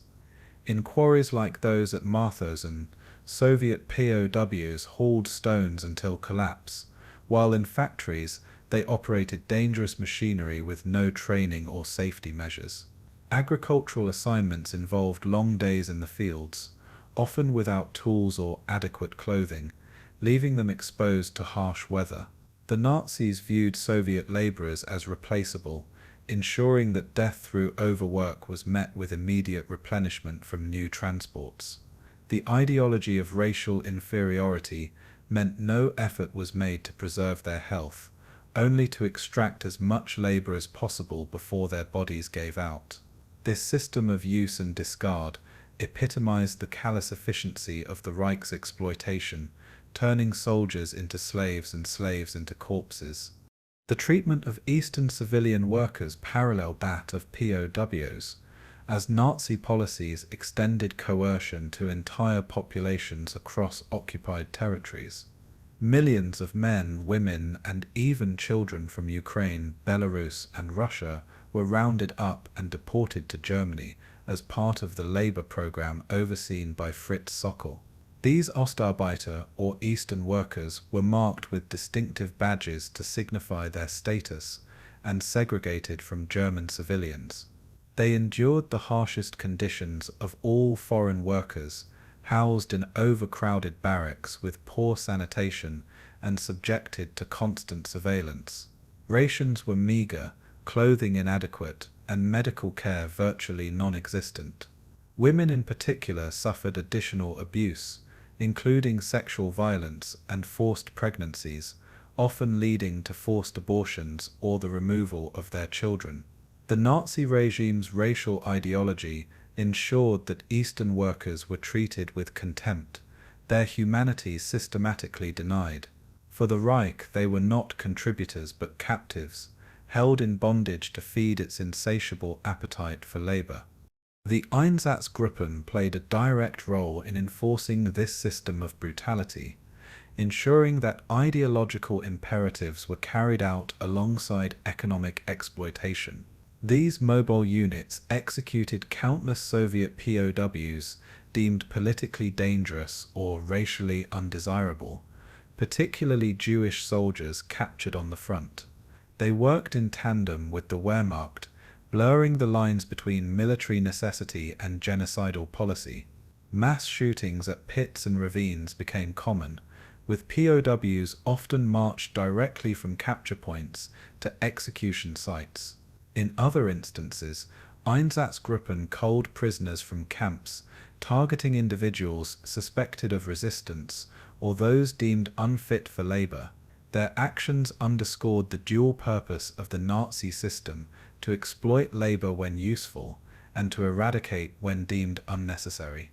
The cold efficiency of these units revealed how deeply intertwined ideology and administration were in the East, ensuring that the fate of Soviet POWs and Eastern workers was not only enslavement but extermination. The story of Soviet POWs and Eastern workers is a stark reminder of how ideology can strip away even the most basic protections of human life. They were not regarded as prisoners, but as expendable material, a resource to be consumed in the machinery of war. Their suffering was not incidental to the conflict, but central to the Nazi project of conquest. Rooted in the belief that Slavic lives were worth nothing, millions perished, their deaths written into the calculus of exploitation, their survival dependent on sheer chance. Those who endured carried scars of starvation, brutality, and trauma that lasted long after the war. The cruelty inflicted upon them reflected both the barbarity of Nazi ideology and the complicity of institutions that facilitated it. For the Reich, the East was a laboratory of annihilation, where human beings were ground down into labor and discarded. For history, it remains one of the most chilling illustrations of how war, ideology, and dehumanization converge into mass atrocity. Discipline inside the Nazi slave labor camps was maintained not through order but through terror, where every rule was enforced with violence and every transgression punished with cruelty. The SS and camp guards operated under a system in which brutality was both sanctioned and encouraged, creating an atmosphere of constant fear. Prisoners were beaten for minor infractions, such as stepping out of line, failing to salute, or collapsing from exhaustion. Punishments were often administered publicly, designed to humiliate the victim while warning others of the consequences of disobedience. Whips, batons, and rifle butts were common tools of enforcement, wielded with indiscriminate fury. Arbitrary violence reinforced the message that prisoners had no rights, no recourse, and no protection. Guards cultivated an environment where terror was constant, ensuring obedience through intimidation rather than routine. Every act of defiance, however small, was met with overwhelming force, erasing any illusion of safety. In this climate, punishment became not an exception, but a central feature of daily life. Public executions were staged regularly within the camps, turning death into a spectacle meant to reinforce absolute authority. Hangings, shootings, and beatings to death were carried out in front of assembled prisoners, forcing them to witness the fates that awaited dissenters. Roll call squares often doubled as execution sites, where gallows were erected to display the consequences of resistance. Victims were chosen for alleged sabotage, theft, or escape attempts, though often guilt was irrelevant. The purpose was deterrence, not justice. Prisoners were compelled to stand silently as their comrades were strangled or shot, their inability to look away amplifying the psychological torment. Executions were sometimes followed by hours of forced standing in cold or rain, prolonging the punishment for the entire camp. By staging death as performance, the SS reinforced their control, making survival dependent on absolute compliance. These rituals of terror broke morale, ensuring that even the thought of defiance carried unbearable risks. Torture was employed systematically, not only to punish but also to degrade and dehumanize. Methods ranged from brutal beatings and flogging to more sadistic practices, such as forcing prisoners to hold heavy stones for hours or kneel on sharp gravel until their legs bled. Some were tied to posts in stress positions, left exposed to the elements for days without food or water. Others were subjected to mock executions, where rifles were fired above their heads or gallows prepared before reprieve. Psychological torture complemented physical abuse, with prisoners humiliated in front of peers, stripped naked, or forced to perform degrading tasks. The intent was not simply to inflict pain, but to dismantle dignity and identity, reducing victims to mere objects of torment. Torture became a language of power, spoken fluently by guards who wielded it with both casual indifference and deliberate malice. Its ubiquity underscored the fact that cruelty was not incidental but institutional, embedded in the very structure of the camp system. Lethal work assignments were another form of punishment, where prisoners were deliberately sent to tasks designed to kill them. In quarries like Mauthausen, prisoners deemed troublesome were ordered to carry impossibly heavy stones up the stairs of death, collapsing under loads that crushed bodies and spirits. In factories, they were given the most dangerous machinery to operate, ensuring fatal accidents.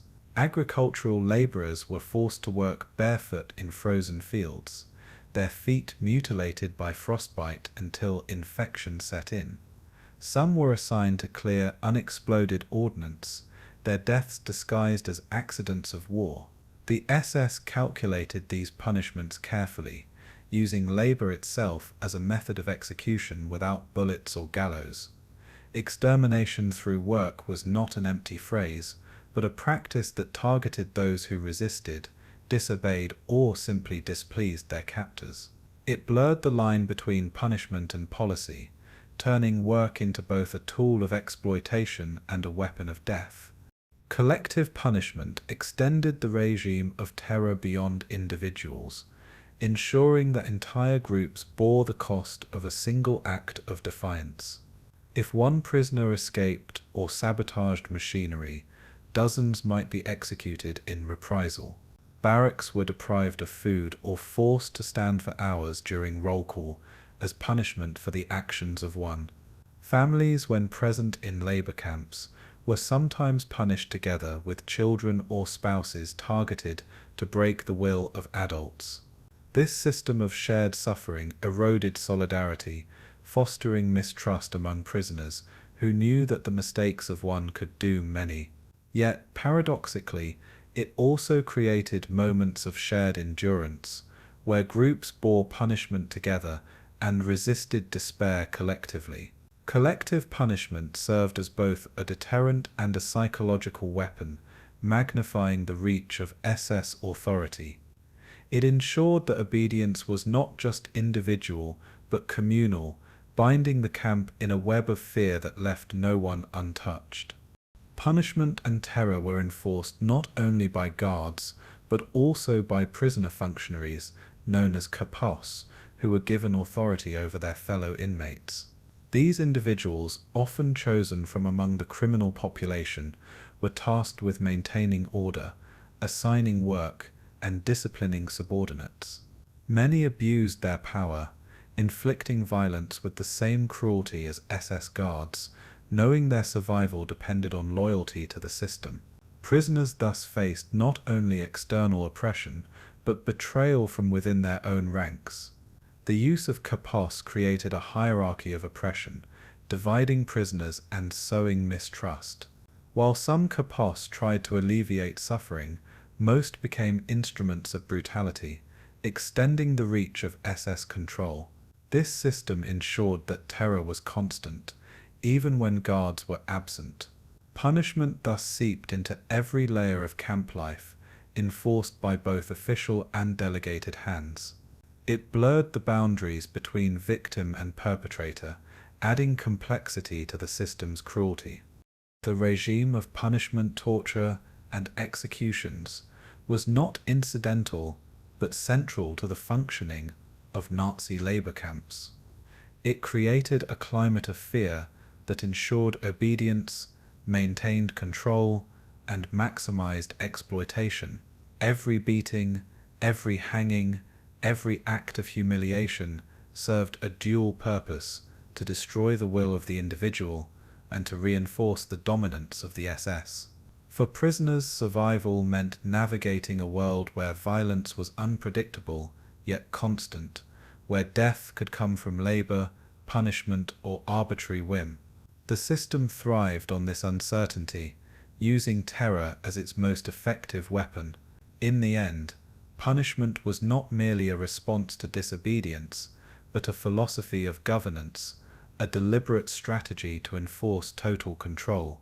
The scars it left, physical, psychological, and communal, remained long after liberation, testimony to a system that wielded cruelty as both method and purpose.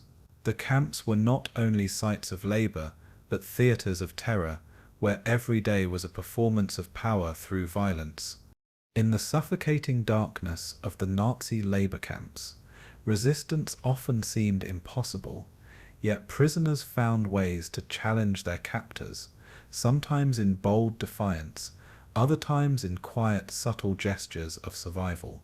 Acts of sabotage became one of the most significant forms of resistance, as prisoners slowed down production lines, damaged tools, or deliberately produced faulty goods.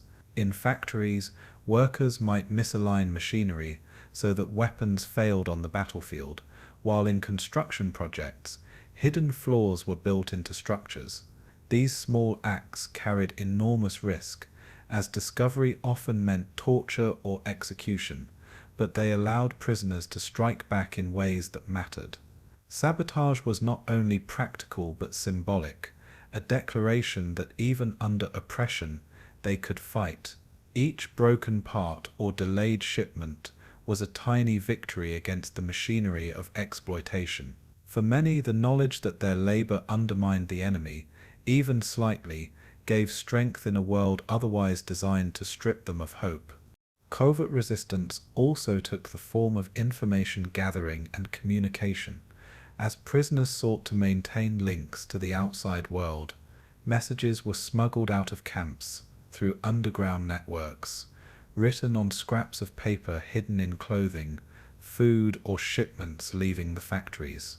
These notes provided crucial intelligence to resistance groups in occupied territories, detailing camp conditions, production levels, or troop movements. Within the camps, clandestine groups formed, uniting prisoners across national and political lines to share information and coordinate survival strategies. Radios were sometimes hidden, their faint signals bringing news from the outside that sustained morale. The flow of information, even in fragments, was an act of defiance against the Nazis' control of truth.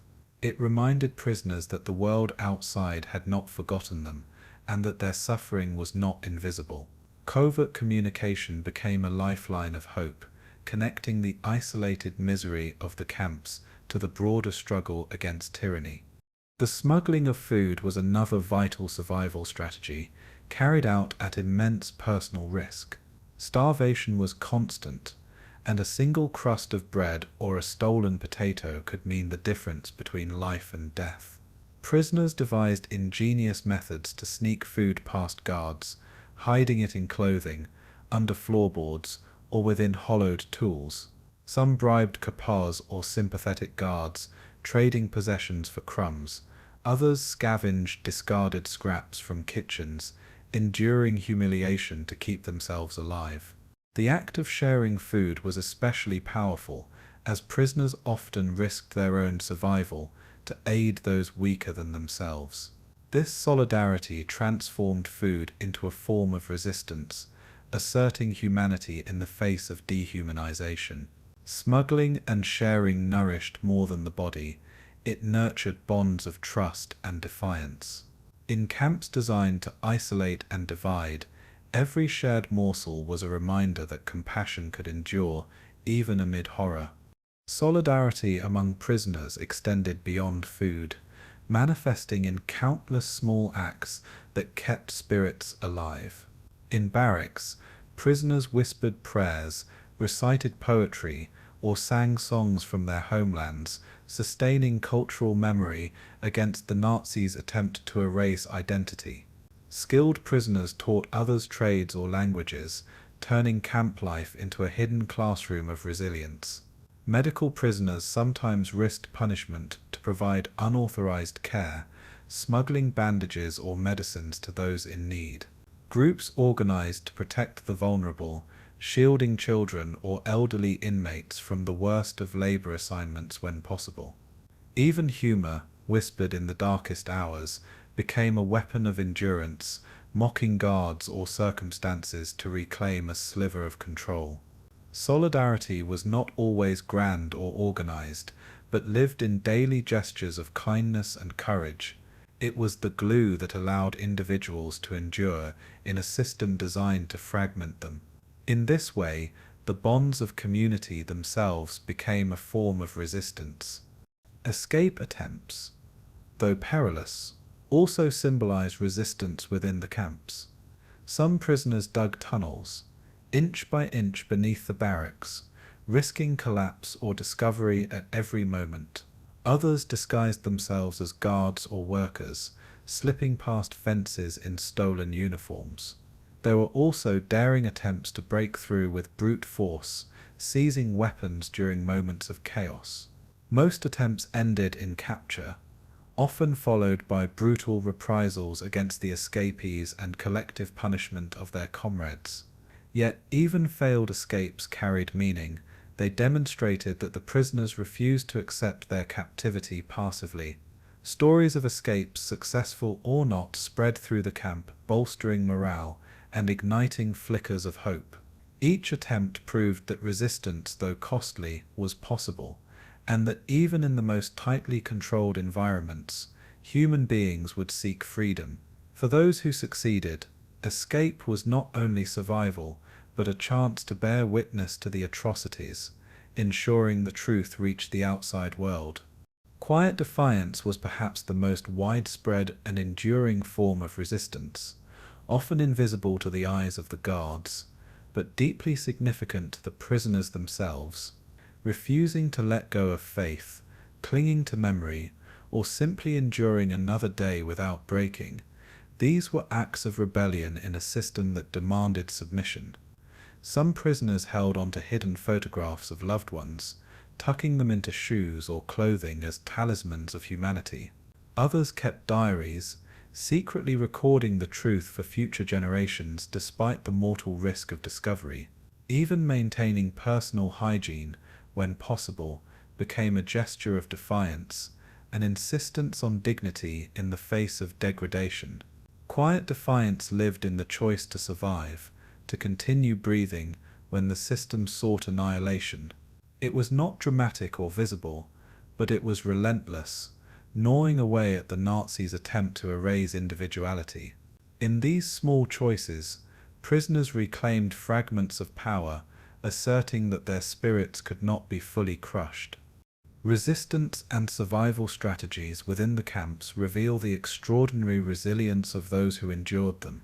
Acts of sabotage struck at the Nazi war machine. Communication preserved links to freedom, smuggling and sharing food saved lives, solidarity nurtured hope, and escapes inspired courage. Quiet defiance, in countless forms, demonstrated that even under the harshest oppression, the human spirit could resist annihilation. These strategies did not overthrow the system, but they preserved humanity in the face of its erasure. They remind us that survival itself was resistance, and that every prisoner who endured contributed to the eventual triumph of memory over tyranny.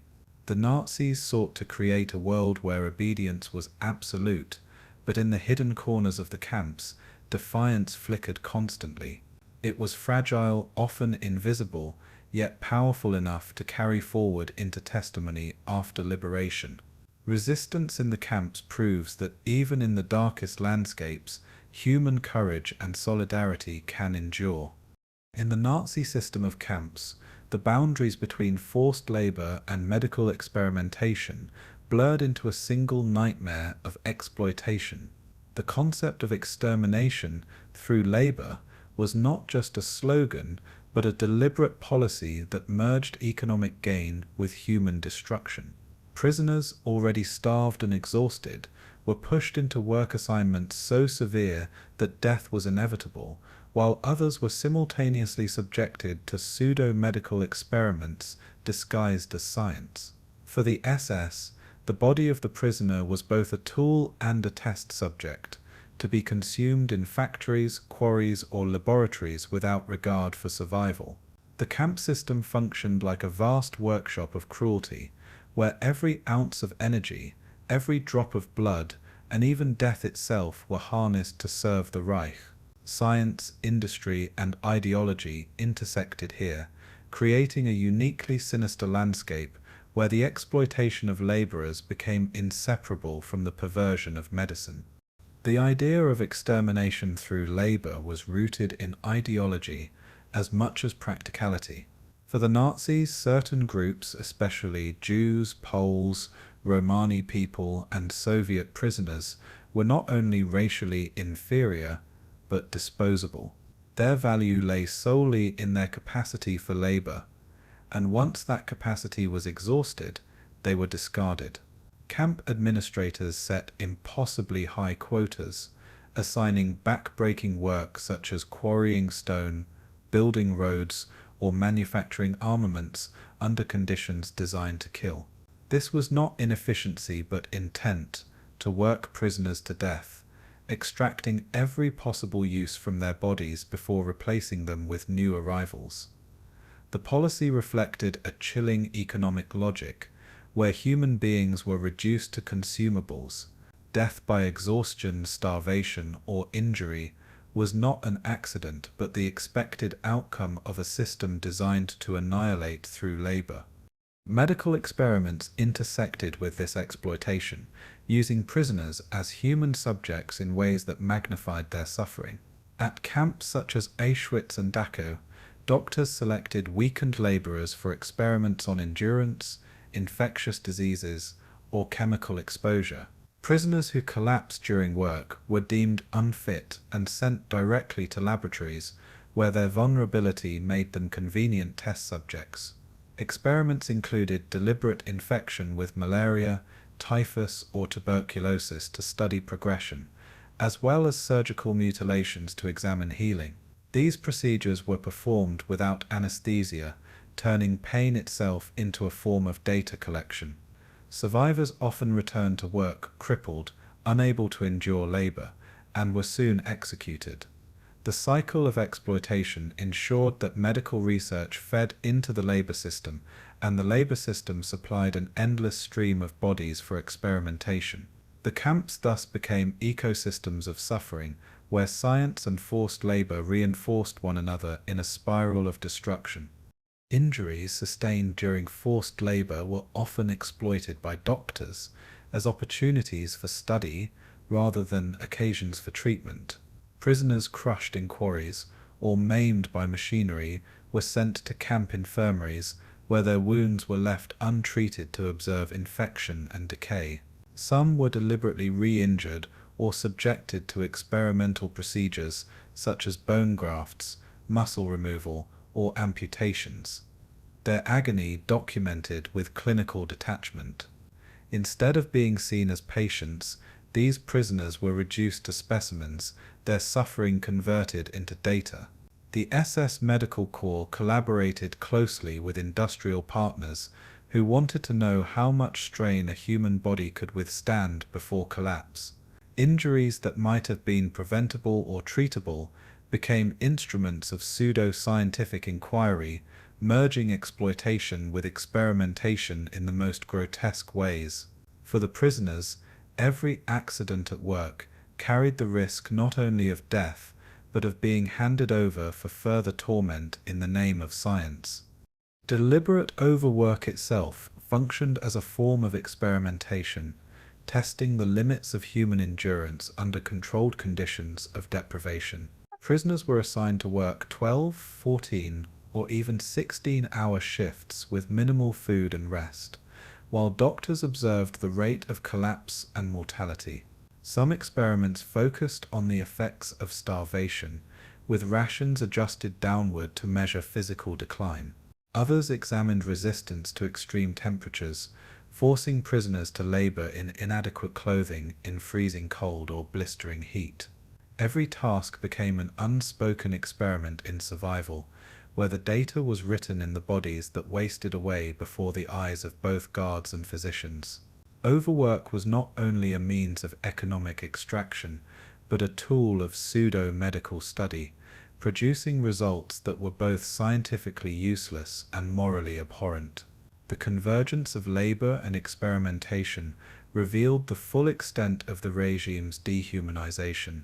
The industries that partnered with the SS were not innocent bystanders in this fusion of exploitation and experimentation. Corporations such as IG Farben demanded higher productivity from their enslaved workforces, prompting experiments on nutrition and endurance to maximize labor output. Pharmaceutical companies tested new drugs and treatments on camp prisoners, using their weakened bodies as substitutes for laboratory animals. These trials were often conducted in collaboration with SS doctors, creating a direct link between industrial profit and medical atrocity. Workers who fell ill or failed to meet quotas were removed from factories and placed into experimental programs, ensuring no part of their suffering was wasted. This corporate complicity blurred the line between economic exploitation and scientific cruelty, embedding both within the machinery of the Reich. For the companies involved, human life was a variable in production, an expendable component of research and development. The intersection of forced labor and medical experiments highlights the terrifying efficiency of the Nazi system, which sought to extract value from human beings until nothing remained. Laborers were worked to death, their injuries studied, their starvation observed, their suffering recorded as data, and their bodies discarded when they could give no more. This cycle of exploitation and experimentation epitomized the Nazi vision of dehumanization, where human lives were consumed as thoroughly as coal or steel. It also illustrates the complicity of doctors, scientists, and industrialists who lent legitimacy to cruelty by disguising it as necessity or research. For the victims, survival was almost impossible, as every aspect of camp life from work to medicine was designed to destroy them. The legacy of this intersection is a reminder of how progress and science, when divorced from morality, can become tools of unimaginable horror. The camps were not just prisons, they were laboratories of destruction, where labor and medicine conspired in service of annihilation. By the final years of the war, as Germany's fortunes turned decisively against it, the forced labor system intensified into a frenzy of desperation. With Allied forces advancing from the west and the Soviet army pushing from the east, the Reich's ability to sustain its war machine faltered. Bombings devastated factories, supply chains collapsed, and manpower shortages grew acute. In response, the Nazis tightened their grip on the enslaved populations within the camp networks, demanding ever more output under ever more impossible conditions. Prisoners who had once been allowed moments of rest were now forced into longer shifts, working 16 or even 18 hours a day. Death rates skyrocketed as hunger deepened and fatigue became inescapable. The camps, already engines of exploitation, became death traps at an accelerated pace. This escalation marked the final transformation of the Nazi labor system into a full apparatus of annihilation through work, driven not by victory, but by impending defeat. The expansion of camp networks during this period reflected both logistical necessity and ideological determination. As Allied bombings destroyed major industrial centers, factories and production lines were relocated closer to or even inside concentration camps. Satellite camps multiplied across the Reich, each tied to specific industries or construction projects. Prisoners were scattered across mines, tunnels, underground facilities, and makeshift workshops carved into mountainsides, laboring in environments designed only for extraction, never for survival. The SS bureaucracy oversaw this expansion with ruthless efficiency, treating each new camp as a cog in the collapsing war economy. Instead of reducing reliance on forced labor as defeat loomed, the Nazis doubled down, pouring resources into sustaining the very system that was destroying lives faster than it could replace them. The growth of the camp network in 1944 and 1945 revealed the regime's willingness to prioritize exploitation over even military rationality. Survival for the prisoners meant navigating an ever-spreading labyrinth of suffering. Death marches became one of the defining horrors of the war's final months, as the Nazis evacuated camps ahead of advancing Allied forces. Prisoners were driven on foot for days or weeks, often without food, water, or shelter, across frozen landscapes or war-ravaged countryside. Guards shot anyone who stumbled or fell behind, leaving roads littered with corpses. These forced evacuations were not merely logistical movements, but instruments of mass murder, designed to prevent the liberation of prisoners and conceal evidence of crimes. Survivors described staggering under unbearable conditions, clinging to one another for support as exhaustion overtook them. The marches became moving cemeteries, their cruelty emblematic of a regime collapsing into nihilistic violence. Even in retreat, the Nazis continued their campaign of annihilation, ensuring that prisoners remained both victims and tools until their final breath. Death marches stand as chilling symbols of desperation, cruelty, and the utter disregard for life that defined the Reich's final phase. In factories and construction projects, the exploitation of prisoners grew ever more frantic as Germany's industrial base crumbled under Allied bombardment. Enslaved workers were forced into underground tunnels to build rockets, such as those at the infamous Mittelwerk facility where the V2 missile was produced. The conditions were appalling: no ventilation, constant dust, and relentless labor in darkness, punctuated only by the sound of machinery and the crack of whips. Prisoners collapsed from suffocation, accidents, or exhaustion, their bodies removed and replaced without pause. In armament factories, hunger-weakened workers, labored around the clock, with quotas raised even as resources dwindled. The SS and corporate overseers saw no contradiction in demanding more from bodies that had nothing left to give. Every moment of delay, every collapse on the factory floor was met with violence. The collapse of the war machine did not lessen exploitation, it sharpened it into a frenzy of despair and cruelty. The desperation of the regime manifested in new and more brutal policies toward those deemed unproductive. Prisoners too weak to work were no longer tolerated as potential reserves. Instead, they were sent directly to extermination camps or killed on site. Camp doctors intensified selections, marching through barracks to identify the sick and the starving for immediate execution. The efficiency of this process revealed the Nazis' obsession with extracting labor until the very last moment. Even as the front collapsed and chaos reigned, selections continued with mechanical precision, ensuring that no resource, human or material, was left unused. The cold rationality of these measures underscored the complete dehumanization of prisoners, who were seen not as victims of circumstance, but as defective tools to be discarded.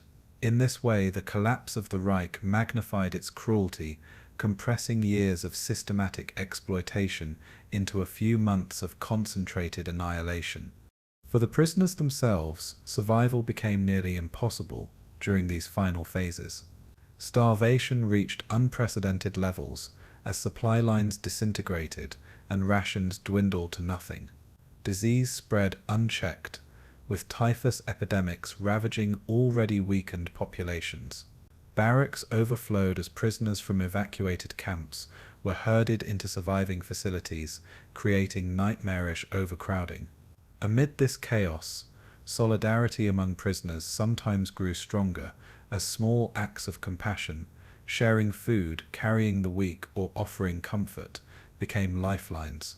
Yet these gestures were fragile against the tide of brutality that engulfed the camps.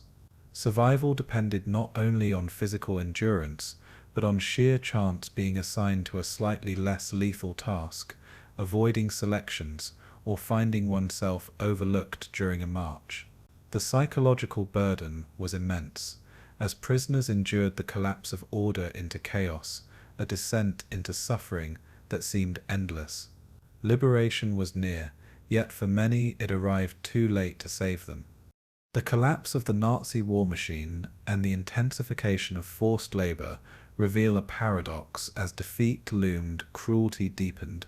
The logic of annihilation grew sharper, not weaker, in the face of impending destruction.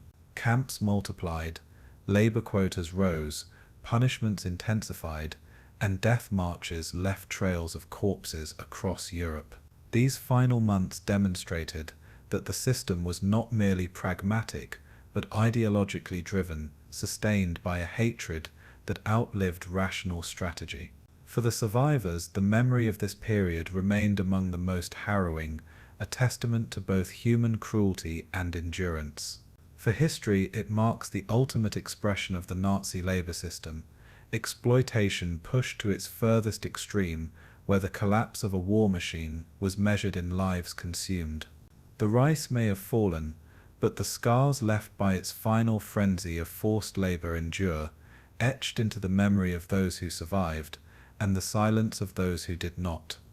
As Allied armies advanced across Europe in 1944 and 1945, they began to stumble upon the hidden world of Nazi slave labor camps, a reality that few could have imagined in its full scale and horror. What they found were not simply prisons but landscapes of death and degradation, where emaciated bodies testified to years of starvation and abuse. Soldiers who had fought across battlefields and endured the terror of combat described their shock as unlike anything they had ever seen before. The skeletal figures who emerged from barracks dressed in rags, barely able to walk, were living ghosts. The smell of disease and decay hung heavy in the air, clinging to every building and trench. Mountains of corpses, unburied and piled like refuse, confronted the liberators with the sheer magnitude of the crime. Liberation was not only a military victory, but a revelation, exposing atrocities that had been whispered but never fully understood. The camps became both sites of salvation and haunting evidence of human cruelty at its most extreme. The immediate humanitarian crisis overwhelmed Allied troops who were unprepared for the scale of suffering they encountered. Thousands of survivors lay on the brink of death, their bodies too frail to stand, their eyes glazed with hunger and trauma.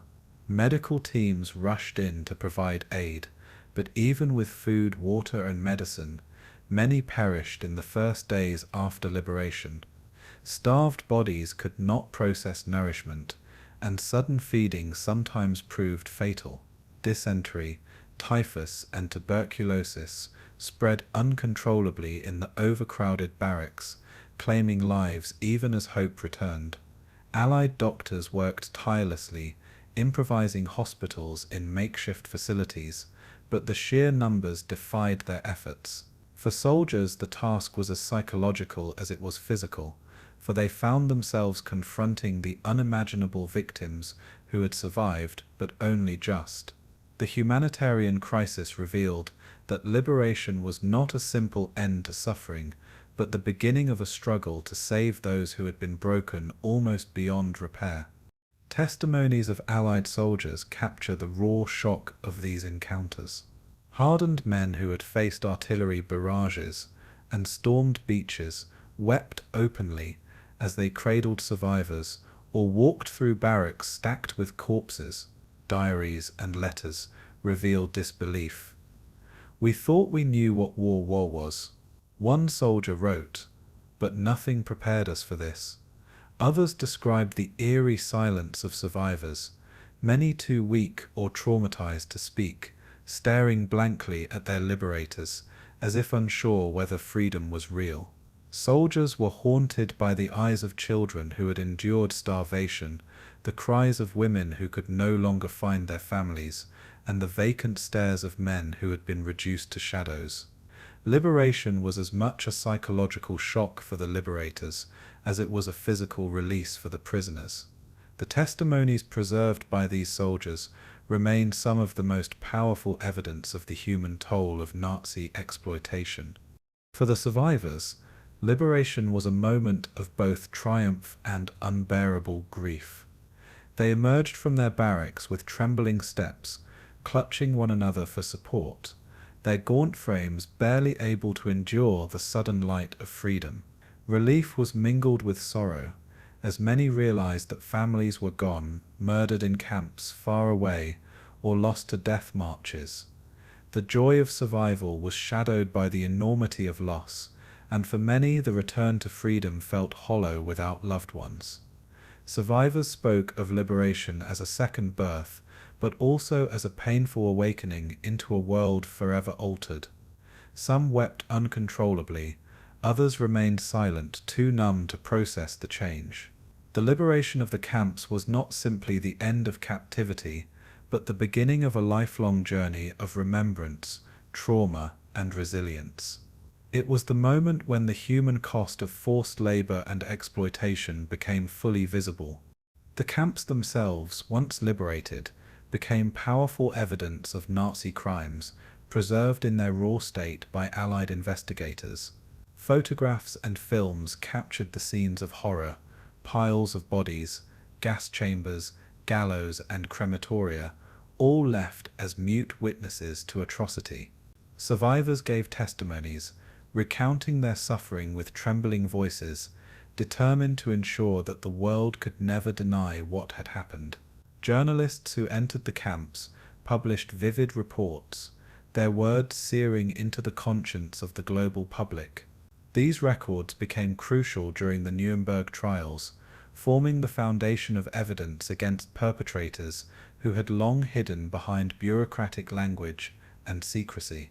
The visual and oral testimony of liberation confronted humanity with undeniable proof, erasing any doubts or denials. The camps were no longer rumors or whispers. They were living nightmares made visible to all who dared to look. In the aftermath of liberation, the logistical challenges of caring for survivors were immense. Displaced persons camps were established to house those freed from Nazi captivity, providing shelter, food, and medical treatment.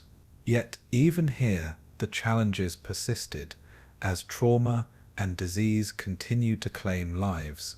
The task of repatriating millions of forced laborers and survivors was staggering, complicated by destroyed infrastructure and shifting political borders. Many survivors had no homes to return to, their villages burned or their families annihilated. Some chose to emigrate, beginning new lives in foreign lands, while others remained in displaced persons camps for years after the war. The complexity of liberation highlighted the enduring impact of the Nazi forced labor system, whose reach extended far beyond the moment of military victory. It was a reminder that freedom was not a single event but a process, fraught with hardship and uncertainty. The liberation of the camps remains one of the most defining moments of World War II, a confrontation between humanity's darkest cruelty and its capacity for compassion. It revealed the full scope of Nazi exploitation, exposing a system that had consumed millions in its machinery of forced labor and extermination.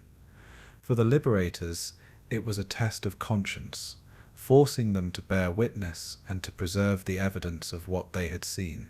For the survivors, it was both an end and a beginning, closing one chapter of unimaginable suffering while opening another of remembrance and rebuilding. Liberation underscored the importance of truth, testimony, and justice, ensuring that the crimes of the camps would never be erased from history. In the silence of those who perished and the voices of those who survived, the legacy of liberation endures as a stark warning. It reminds us that even in humanity's darkest hours, bearing witness is both duty and responsibility. When the camps were liberated and the immediate chaos subsided, survivors began to share their stories, offering humanity a direct window into the unimaginable world of Nazi slave labor. These testimonies emerged in many forms: diaries written in secret, oral accounts given to journalists, and later, detailed memoirs recorded for posterity. Each account carried the weight of personal suffering, but together they formed a collective memory that refused to let silence bury the truth.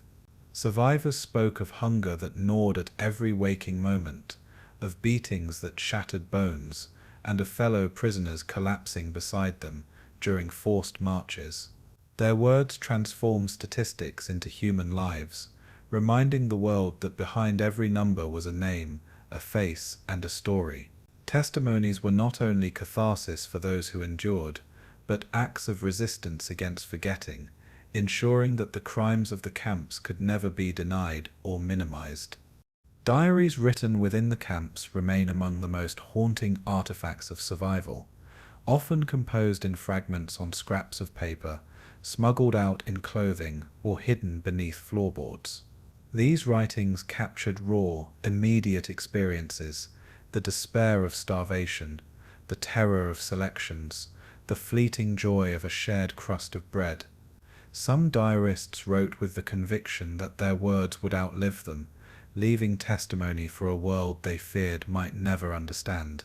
Others recorded to maintain their sanity, clinging to the written word as proof of their humanity. The risks were immense.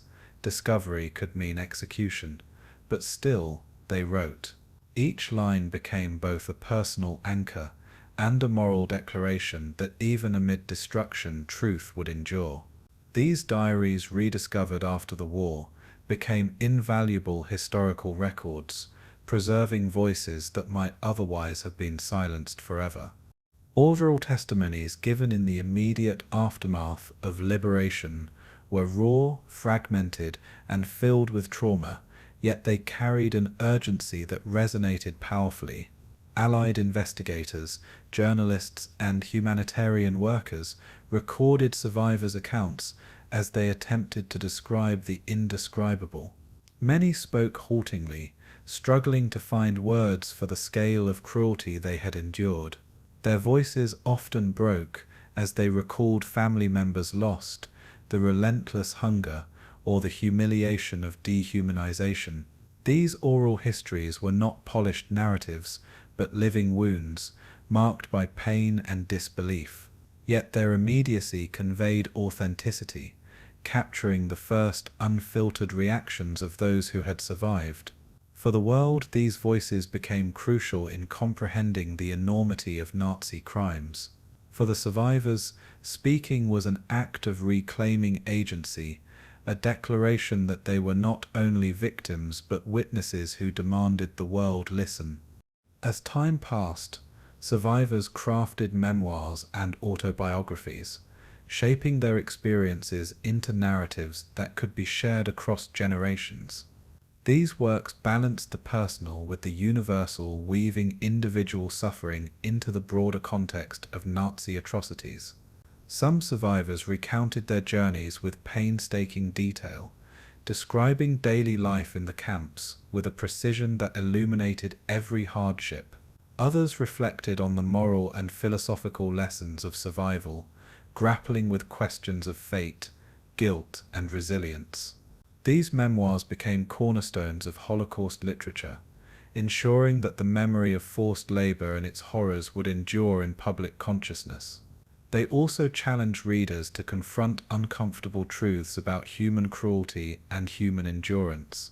For many survivors, writing was both burden and necessity, a way to give voice to the dead and ensure their suffering was never consigned to silence. The preservation of memory extended beyond individual voices, as communities of survivors formed organizations dedicated to remembrance and justice. Testimony was gathered systematically through projects such as survivor commissions, academic studies, and later, extensive oral history archives. These collective efforts ensured that memory was not scattered or lost, but organized into a powerful narrative of survival and atrocity. Survivors spoke at schools, universities, and public forums, often recounting their experiences thousands of times to ensure younger generations could hear directly. Their stories were not only about the past, but about shaping the future, instilling vigilance against tyranny and prejudice. Memory became both shield and weapon, a defense against denial and a warning to the world. By sharing their testimonies publicly, survivors transformed personal trauma into collective responsibility, weaving remembrance into the fabric of post-war society. The emotional weight of testimony cannot be overstated, for survivors carried the dual burden of recounting their suffering and representing those who could not speak. Many described feelings of guilt for having lived when so many perished, questioning why they survived while others did not. Each act of testimony was thus not only a recollection but a memorial, spoken on behalf of millions whose voices were silenced. Survivors understood that their words carried moral authority, that the truth of their suffering could illuminate the darkest corners of history. Yet sharing these memories often reopened wounds, forcing them to relive traumas that never fully healed. Their courage lay not only in surviving but in choosing to speak again and again in the hope that their pain might prevent future horrors. The testimonies reveal both the fragility and the resilience of the human spirit, etched into memory through the force of lived experience. Survivors' testimonies and memory remain indispensable to our understanding of Nazi slave labor camps, bridging the gap between historical records and human reality. Documents and statistics provide scale, but only personal voices reveal the true depth of suffering, the nuances of daily survival, and the quiet acts of resistance. Their words serve as a warning, a plea, and a legacy, demanding that the world never turn away from the consequences of hatred and dehumanization. Testimonies continue to resonate today, preserved in archives, museums, and digital projects, ensuring that even as witnesses pass, their voices remain. They challenge denial, confront indifference, and awaken empathy across generations. In remembering, the survivors achieved a final act of defiance. They ensured that the machinery of cruelty that once sought to erase them could never succeed. Memory itself became their ultimate resistance, echoing across time as a beacon of truth, endurance, and humanity. The machinery of Nazi forced labor did not operate in isolation. It was deeply entwined with the interests of German corporations that profited from human exploitation. Companies such as IG Farben, Krupp, Siemens, and Daimler-Benz forged direct partnerships with the SS, securing streams of slave laborers for their factories and construction projects. These corporations built facilities adjacent to concentration camps, creating a seamless pipeline from barracks to assembly lines. Prisoners were treated as disposable commodities, their lives measured not in dignity but in output, their deaths seen as inevitable costs of production. While Nazi ideology framed the dehumanization, corporate greed gave it economic momentum, ensuring that the suffering of millions was converted into tangible profits. This symbiotic relationship blurred the boundaries between political tyranny and business interests, exposing how industry willingly sustained and expanded a system of oppression. Corporate complicity transformed the camps into engines not only of death, but of commerce, embedding atrocity into the fabric of the German economy. After the war, the extent of corporate involvement in Nazi crimes emerged gradually, pieced together through documents, testimonies, and survivor accounts. Investigations revealed how companies had requested specific numbers of laborers, pressed for harsher discipline to increase productivity, and provided financial support to SS-run operations. IG Farben, for instance, constructed the massive synthetic rubber plant at Monowitz, drawing tens of thousands of prisoners from Auschwitz III to labor under inhumane conditions. Krupp utilized camp labor for armament production, while Siemens relied on prisoners for electrical equipment essential to the German war machine. These revelations shattered any illusion that corporations were passive participants or victims of Nazi coercion. Instead, they exposed a deliberate integration of business with atrocity, where profit motives aligned seamlessly with ideological persecution. The post-war investigations forced the world to grapple with a haunting truth, that modern industry had not resisted tyranny, but embraced it, turning genocide into a business venture. At Nuremberg, the Allies sought to hold corporate leaders accountable, staging a series of trials specifically targeting industrial complicity. The IG Farben trial, the Krupp trial, and others placed executives in the dock, accusing them of crimes against humanity and the use of slave labor. Courtrooms echoed with evidence of contracts, correspondence, and testimony, revealing how executives had knowingly exploited prisoners. Survivors testified about brutal working conditions, describing factories where starvation, beatings, and death were routine parts of the production process. Some corporate leaders defended themselves by claiming ignorance, insisting that responsibility lay with the SS, but documents contradicted their pleas. Sentences varied, with some executives convicted and imprisoned, while others received leniency that shocked many observers. Though the trials established legal precedents, they also revealed the limitations of post-war justice, where political priorities sometimes outweighed moral accountability. The Nuremberg industrial trials stand as both a milestone and a missed opportunity, a reminder of the difficulty of prosecuting crimes when power and profit are at stake. Beyond the courtroom, the question of restitution became central to post-war debates. Survivors who had endured years of enslavement demanded recognition, reparations, and compensation for their suffering. Governments and advocacy groups pressed corporations to acknowledge their roles and provide financial redress. Yet progress was slow, often obstructed by legal technicalities, corporate resistance, and shifting political landscapes during the Cold War. Some companies quietly settled claims decades later, while others denied responsibility altogether, attempting to distance themselves from their wartime pasts. Survivors faced not only the scars of their suffering, but the frustration of seeing perpetrators evade accountability. The struggle for restitution underscored the enduring consequences of complicity, as economic crimes proved more resistant to redress than military ones. Even when payments were eventually made, they often came too late to reach the survivors who needed them most. Restitution became not only a legal matter, but a moral reckoning, a test of whether memory could translate into justice. The debates surrounding corporate complicity also forced broader reflection on the nature of modern industry and its relationship to authoritarian power. How could corporations, built on principles of efficiency and innovation, descend into willing participation in atrocity? Scholars argued that the lure of profit, combined with nationalist fervor and the suppression of dissent, created a fertile environment for collaboration. Corporations did not simply bend to Nazi demands, they actively shaped and benefited from policies of exploitation.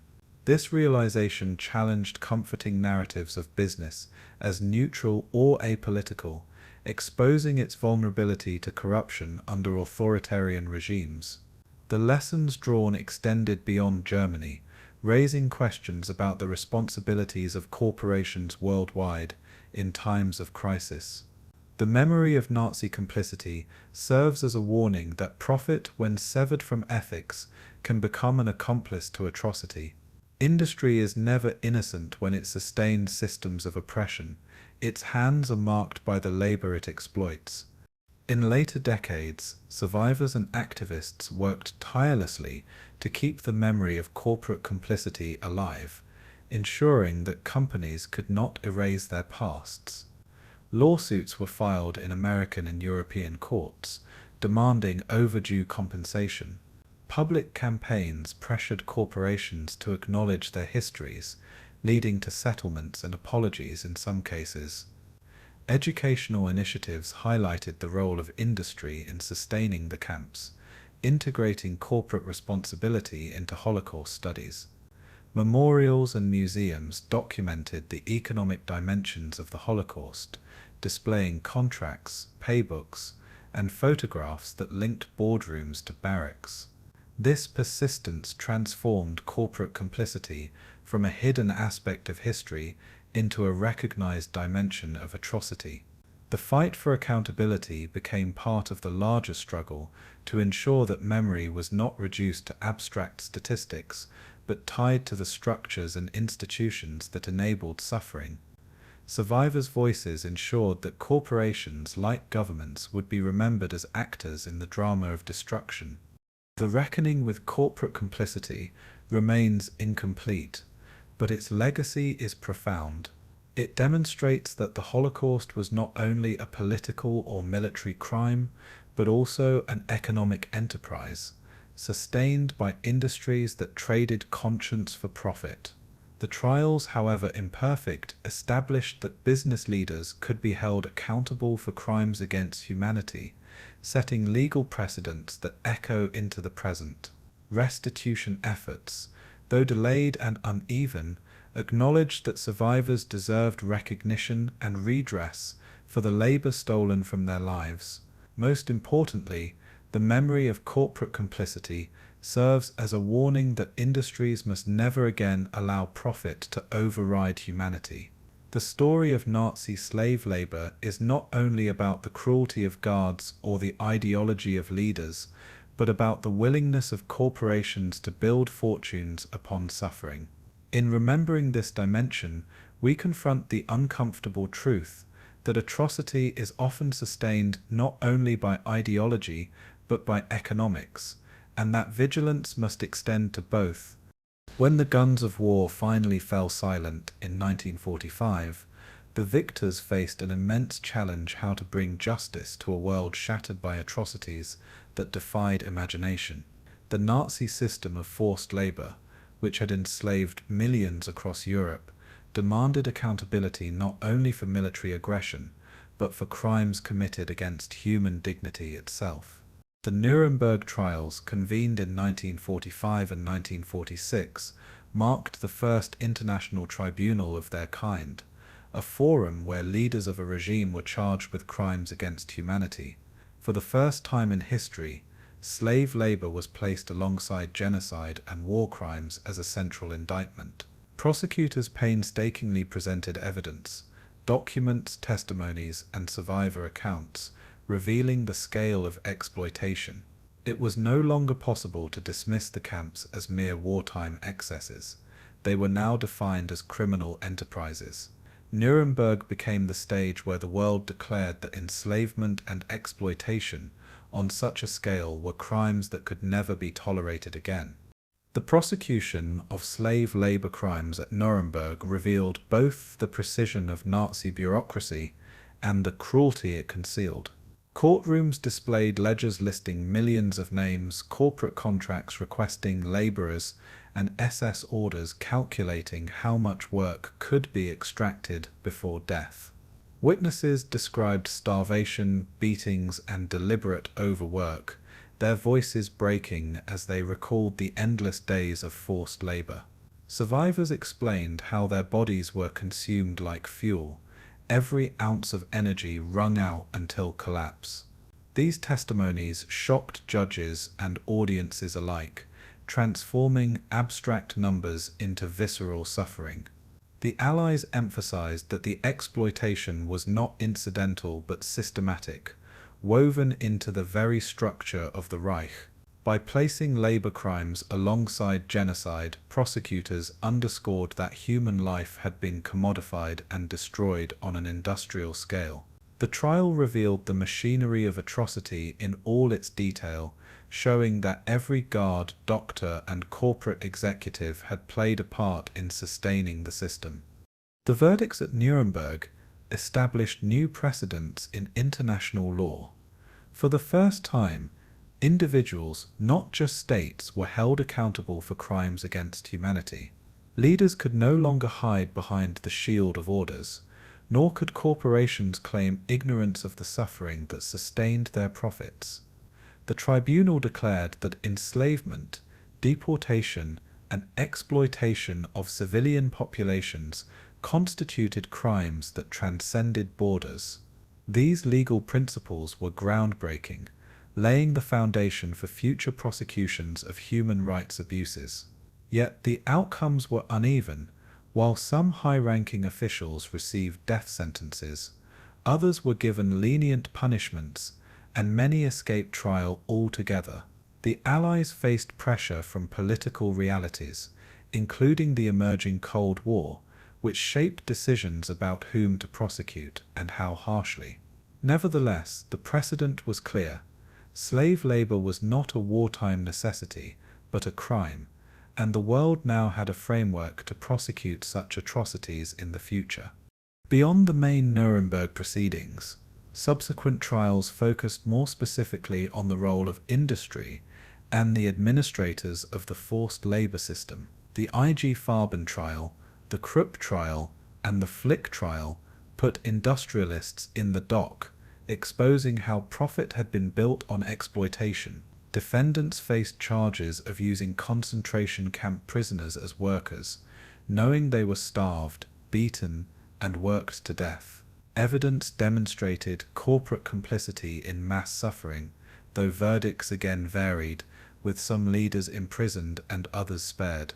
These industrial trials underscored the uncomfortable truth that atrocity was not only the work of politicians and generals, but also of businessmen.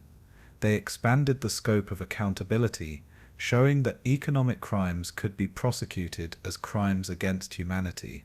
While imperfect, these trials sent ripples through the business world, reminding industries everywhere that silence or participation in oppression could lead to judgment in the eyes of history. The concept of crimes against humanity, born from Nuremberg, became a cornerstone of post-war justice. It declared that certain crimes, genocide, enslavement, deportation, and extermination, were so grave that they violated the very essence of humanity. The forced labor system, in which millions were uprooted, dehumanized, and destroyed, was recognized as one of these crimes. This principle, carried forward into later tribunals, from Yugoslavia to Rwanda, proving that the legacy of Nuremberg was not confined to Germany. Legal scholars hailed the trials as a revolution in justice, where morality had finally entered the courtroom. Yet survivors often felt that the punishments handed down did not match the scale of suffering. For them, justice was incomplete, though the symbolic weight of recognition carried its own meaning. The declaration that exploitation of human beings was a crime against humanity gave their voices authority, ensuring that their suffering would never again be dismissed as collateral damage of war. In the decades after the trials, debates about accountability continued to unfold. Many perpetrators of the forced labor system evaded justice, slipping back into ordinary lives, while survivors struggled with the scars of trauma. Political priorities often overshadowed moral imperatives, as the Cold War reshaped alliances and softened stances toward Germany. Corporations that had profited from slave labor sometimes escaped significant consequences, returning to prosperity in the post-war economy. For survivors, the gap between justice and reality was a source of bitterness. Yet the legal foundations laid at Nuremberg endured, shaping international law, human rights discourse, and the establishment of permanent courts decades later. The trials demonstrated that while justice might be imperfect, the principle that atrocity must face accountability was here to stay. Nuremberg had shifted the world's conscience, even if it could not deliver complete closure for the victims. The post-war justice delivered at Nuremberg and beyond represents both achievement and limitation. It succeeded in defining new categories of crime, in exposing the horrors of forced labor to the world, and in affirming that perpetrators could not escape responsibility.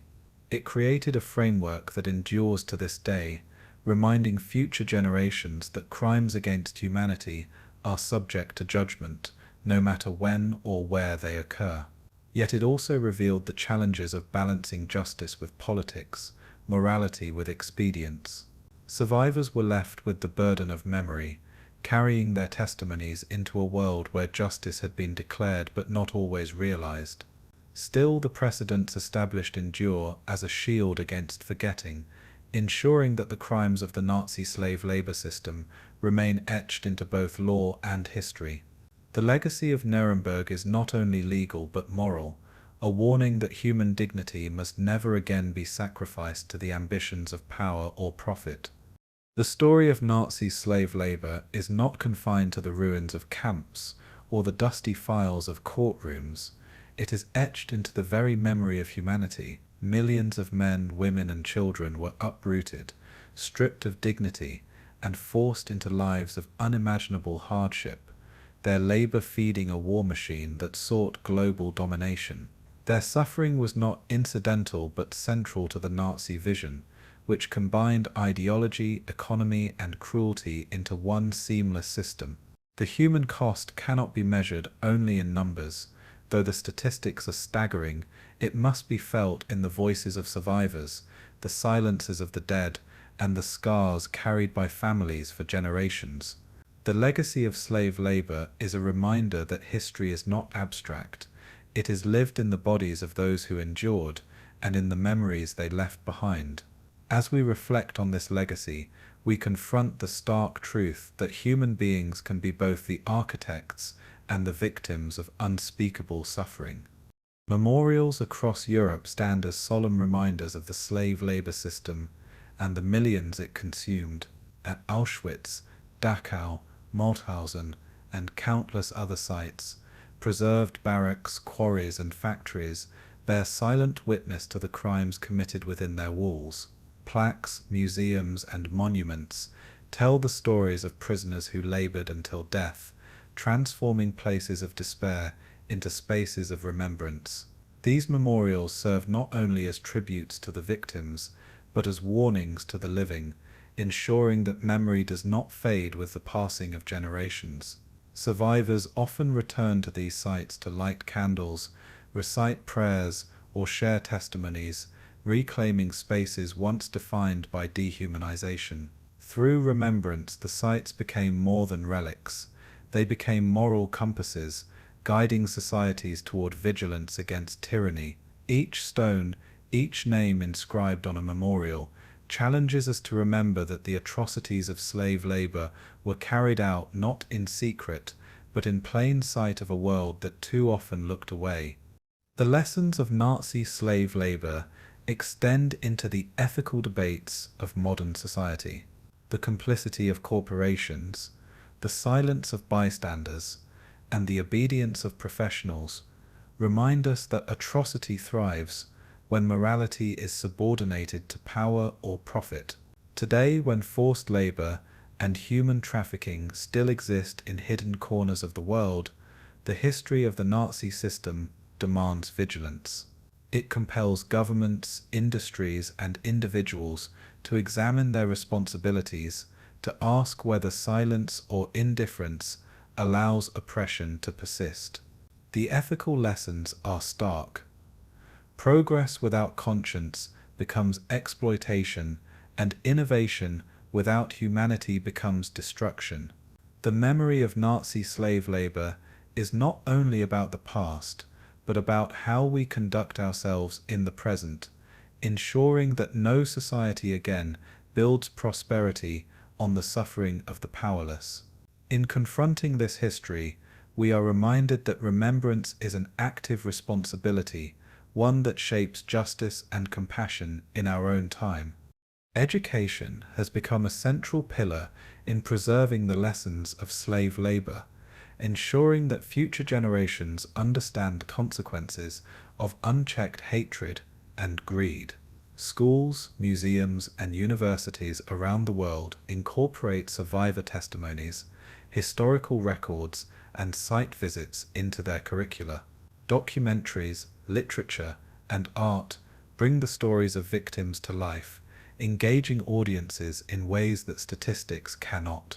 Survivors themselves, while their numbers dwindled with time, dedicated their lives to speaking to young people, urging them to remember and to resist the forces of dehumanization in their own societies. The impact of hearing a survivor's voice, trembling yet resolute, cannot be overstated. It bridges the gap between history and empathy. Education transforms memory into action, equipping new generations with the knowledge and moral clarity needed to confront injustice. In this way, the legacy of Nazi slave labor continues to shape the conscience of humanity long after the survivors themselves are gone. The role of memory in preventing future atrocities is both powerful and fragile. Memory is powerful because it carries the weight of truth, the evidence of suffering, and the voices of the silenced.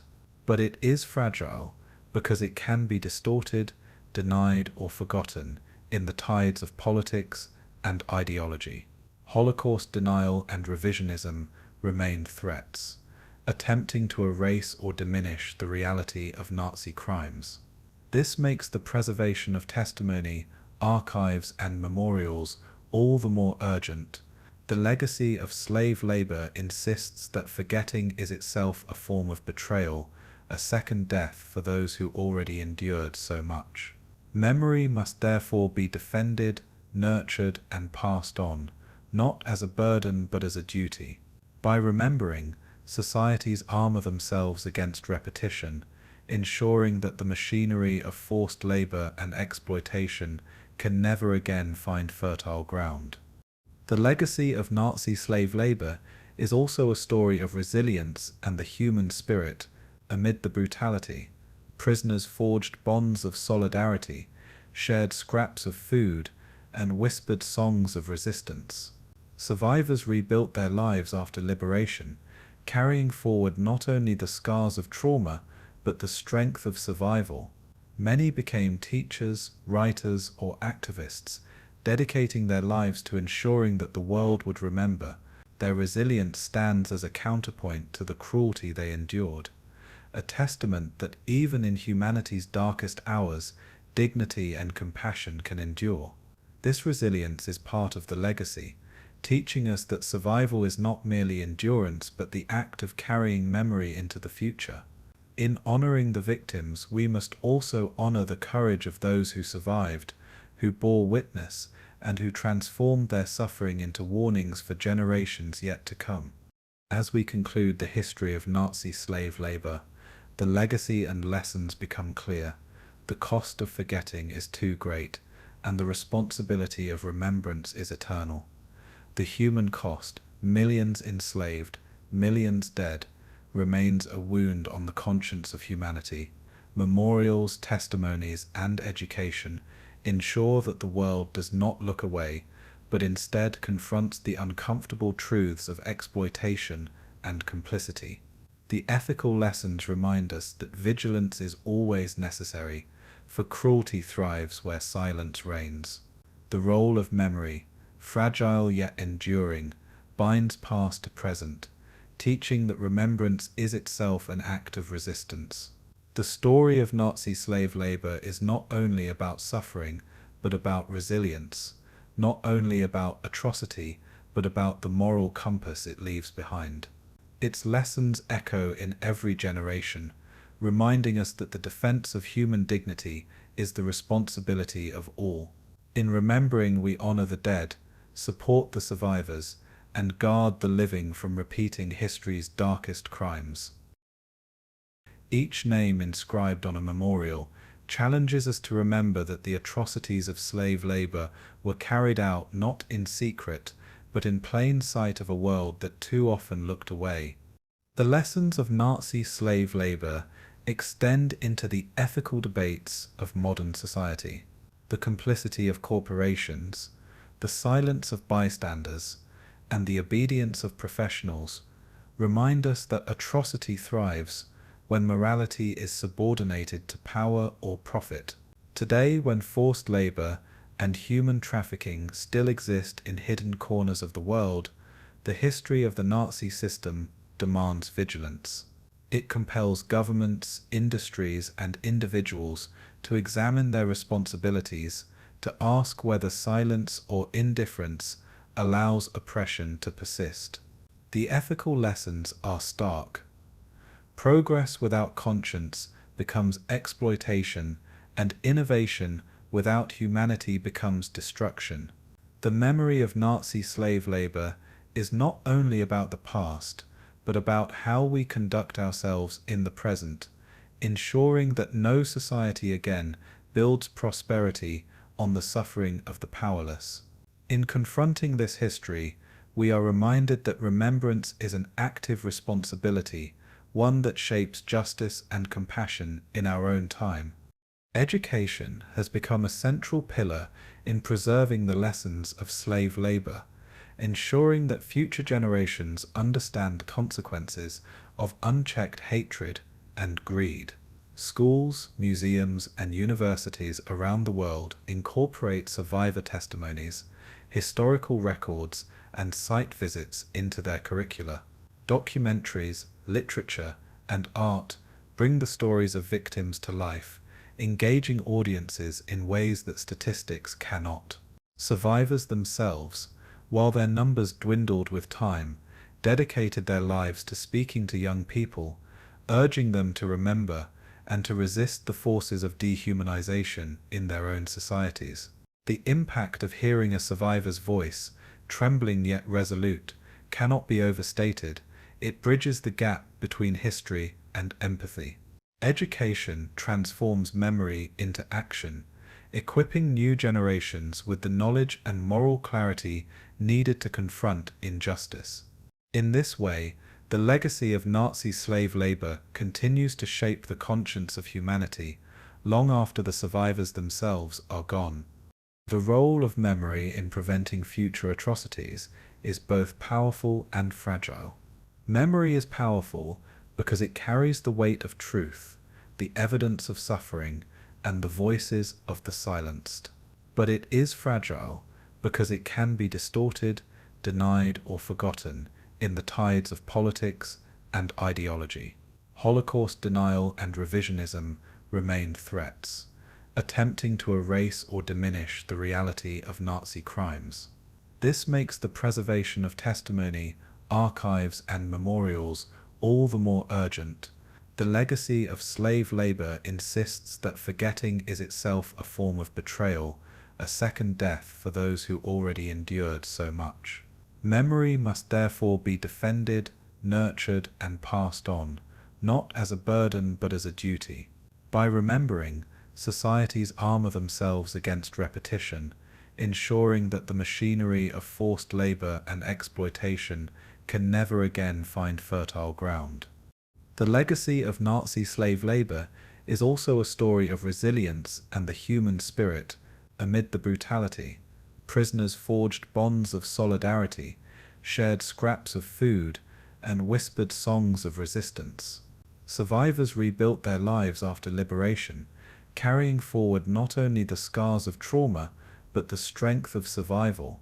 Many became teachers, writers, or activists, dedicating their lives to ensuring that the world would remember. Their resilience stands as a counterpoint to the cruelty they endured, a testament that even in humanity's darkest hours, dignity and compassion can endure. This resilience is part of the legacy, teaching us that survival is not merely endurance but the act of carrying memory into the future. In honoring the